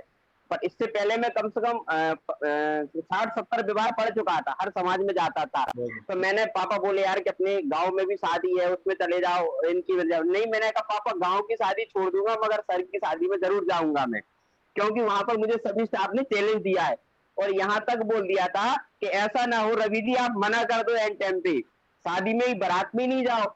मैंने कहा भैया मैं बारात में जरूर जाऊंगा, और आप लोगों के साथ नहीं जाऊंगा, अलग से जाऊंगा, मैं जाऊंगा जरूर। तो मैं वहां गया और मैंने शादी भी पढ़ी, कहीं कोई दिक्कत नहीं हुई। मैंने कि वो तो काम, क्योंकि वो मैं काम मतलब करता रहता हूँ, और मुझे वो उसका मतलब एक्सपीरियंस था, और मेरे स्टाफ को मुझ पर भरोसा नहीं था। तो मुझे बड़ा लेकिन मजा आया। हमें तो अपनी काबिलियत पे भरोसा है ना, बस वही बस हमें बस दिखाना है। अब बस लेकिन बस जब आपने एक बार कर दिया, हाँ तो सबको भरोसा हो गया। अब हाँ आप उनके लिए रोल मॉडल हो गए, और आपका बिल्कुल प्रचार होने बिल्कुल वाला है कि भाई कोई भी शादी हो तो रवि जी पढ़ेंगे। तो बिल्कुल ये बहुत बिल्कुल अच्छी सर। बात है। हम जब ऐसे ब्रेक पॉइंट्स लाते हैं ना अपने जीवन में, ब्रेकिंग पॉइंट्स लाते हैं, तो ही हम आगे बढ़ते हैं। और अगर उस दिन आप ये सोचते कि ये सब मेरे पीछे पड़ गए, मैं तो नहीं जाता, हाँ, मजाक ये उड़ाएंगे, तो आया था, आज आप विचार आया रिग्रेट कर था। रहे होते यार, है ना। तो लेकिन हमें हाँ जाना है, हमें करना है, हमें बिल्कुल बिल्कुल अटेम्प्ट करना है, चाहे कुछ भी हो। देखिए, फेलियर और सक्सेस के बारे में मत सोचिए, अटेम्प्ट के हाँ बारे में सोचिए। बिल्कुल जेसी बिल्कुल ओन्स ने भी लिखा था अपनी बुक में कि आपको पार्टिसिपेशन करना इंपॉर्टेंट है, जीतना हारना नहीं। कभी भी सिर्फ भागीदारी निभाइए, हार जीत और उसके क्या परिणाम होंगे उसके ऊपर भागीदारी मत निभाइए। गीता में भी अर्जुन को ये सिखाया गया था, तुम अपना काम करो, इस युद्ध का क्या परिणाम होगा भूल जाओ, वो जो होगा होगा, तुम अपना काम करो, तुम्हारा काम युद्ध करना है, तुम करो, हमारा काम पढ़ाना है, पढ़ाएंगे, उसका क्या सही परिणाम है होगा वो हम नहीं सोचते। हम और सही बेहतर बात कैसे कर सकते हैं हर दिन को, वो हमारा काम है। जी रानू जी बिल्कुल। कुछ कहना चाह रहे थे? जी सर, रवि सर की बात से ही थोड़ा बोलना चाहता था। जी जी जी हम साथी शिक्षक ही हैं एक विद्यालय के, तो हम सब लोग बड़ा टाइम पास करते हैं एक दूसरे से। तो जो सर ने कहा कि सब लोग टांग खींच रहे थे कि हम क्या करेंगे, पढ़ पाते हैं या नहीं पढ़ पाते, जबकि इनका पढ़ने का समय आया तब तो हम लोग शादी से सारे भाग चुके थे। इनको सुन ही नहीं पाए हम लोग कोई। क्योंकि आपको भरोसा नहीं था ना। नहीं, भरोसा नहीं सर, वो एंजॉय होता है, हमारे साथ में बैठते हैं सब लोग, एंजॉय करते हैं। ऐसा कुछ नहीं होता। जी जी जी, बस यही कहना था सर, धन्यवाद चलिए, सर। उन्होंने तो जो चैलेंज मिला वो उन्होंने किया। तो जीवन में देखिए, हर दिन, हर पल, हर क्षण को ना हमें ध्यान रखना है कि क्या हो रहा है। हमें चेक पॉइंट्स रखने हैं अपनी आदतों के ऊपर, अपनी आदतों पे कंट्रोल रखना है कि हम जो कर रहे हैं वो क्या आवश्यक है करना, वो कितना आवश्यक है, उसके ऊपर हम ध्यान रखते हैं, तो हम लोग दिन प्रतिदिन को अपने जीवन को बहुत सुगम तरीके से आगे बढ़ा पाते हैं। जी, अभी किसी को और कोई बात करनी है तो बात कर सकते हैं। दीपक जी, शास्त्री जी, या शांत है, क्या हुआ? आज मुझे सुनने में बहुत आनंद आ रहा है। कल चूंकि मुझे धन्यवाद निकलना है जयपुर के लिए, लेकिन आज मैंने सुना है पूरा। बहुत बहुत जी धन्यवाद जी। जी, धन्यवाद। और किसी मित्र के कोई प्रश्न है या कुछ बात करना चाहें, विवेचना तो कर सकते हैं, उसके बाद हम समाप्त कर सकते हैं सत्र। जी, कोई विचार नहीं मन में? चलिए, तो समय भी हो गया हमारा, 10 मिनट हम आगे निकल गए। समय प्रबंधन की क्लास में हमें समय हमने ज्यादा ले लिया, तो आगे बढ़ते हुए हम करते हैं मेरी भावना। तो कौन करना चाहेंगे हमारे साथ मित्र, मेरी भावना? हमने शेयर किया है। सेकंड कौन ऐड हुए थे हमारे साथ? हमारी परंपरा है फर्स्ट वाले करते हैं मंगलाचरण, सेकंड करते हैं मेरी भावना। तो कौन थे सेकंड आज? दीपक शास्त्री जी, मेरी भावना पढ़ो। दीपक जी। जी, दीपक जी स्वागत है आपका। चलिए हाथ जोड़ लेंगे सभी, पंच परमेश्वरी भगवंतों को नमन करता हुआ। जो स्क्रीन पर सबको दिख रही है वही वाला छंद अपन यहाँ से पढ़ेंगे। सुखी रहे सब जीव जगत के, कोई कभी ना घबरावे। पैर पाप अभिमान छोड़ जग नित्य नए मंगल गावे। घर घर चर्चा रहे धर्म की, सुस्कृत दुस्तर हो जावे। ज्ञान चरित उन्नत कर अपना, मनुज जन्म फल सब पावे। मनुज जन्म फल सब पावे। बोले पंच परमेश्वरी भगवान की जय। धन्यवाद, बहुत बहुत धन्यवाद, बहुत सुंदर तरीके से आपने किया दीपक जी। तो सब अभी हम ग्रुप पर ये PDF रख देंगे आज के वेबिनार की, और आप उसको पढ़ सकते हैं, और बार बार उसको पढ़ने के बाद जितनी बार हम पढ़ेंगे उससे हमें अभ्यास होगा। और आप अवश्य बताइएगा अपने ग्रुप पर कि आज का कैसा रहा वेबिनार, कैसा रहा सत्र, और हमें क्या सीखने के लिए मिला और क्या हम और अच्छा कर सकते थे। तो इसी भावना के साथ सभी को शुभ रात्रि, जय जिनेन्द्र। जय मिलते हैं ग्रुप। जय गणेश।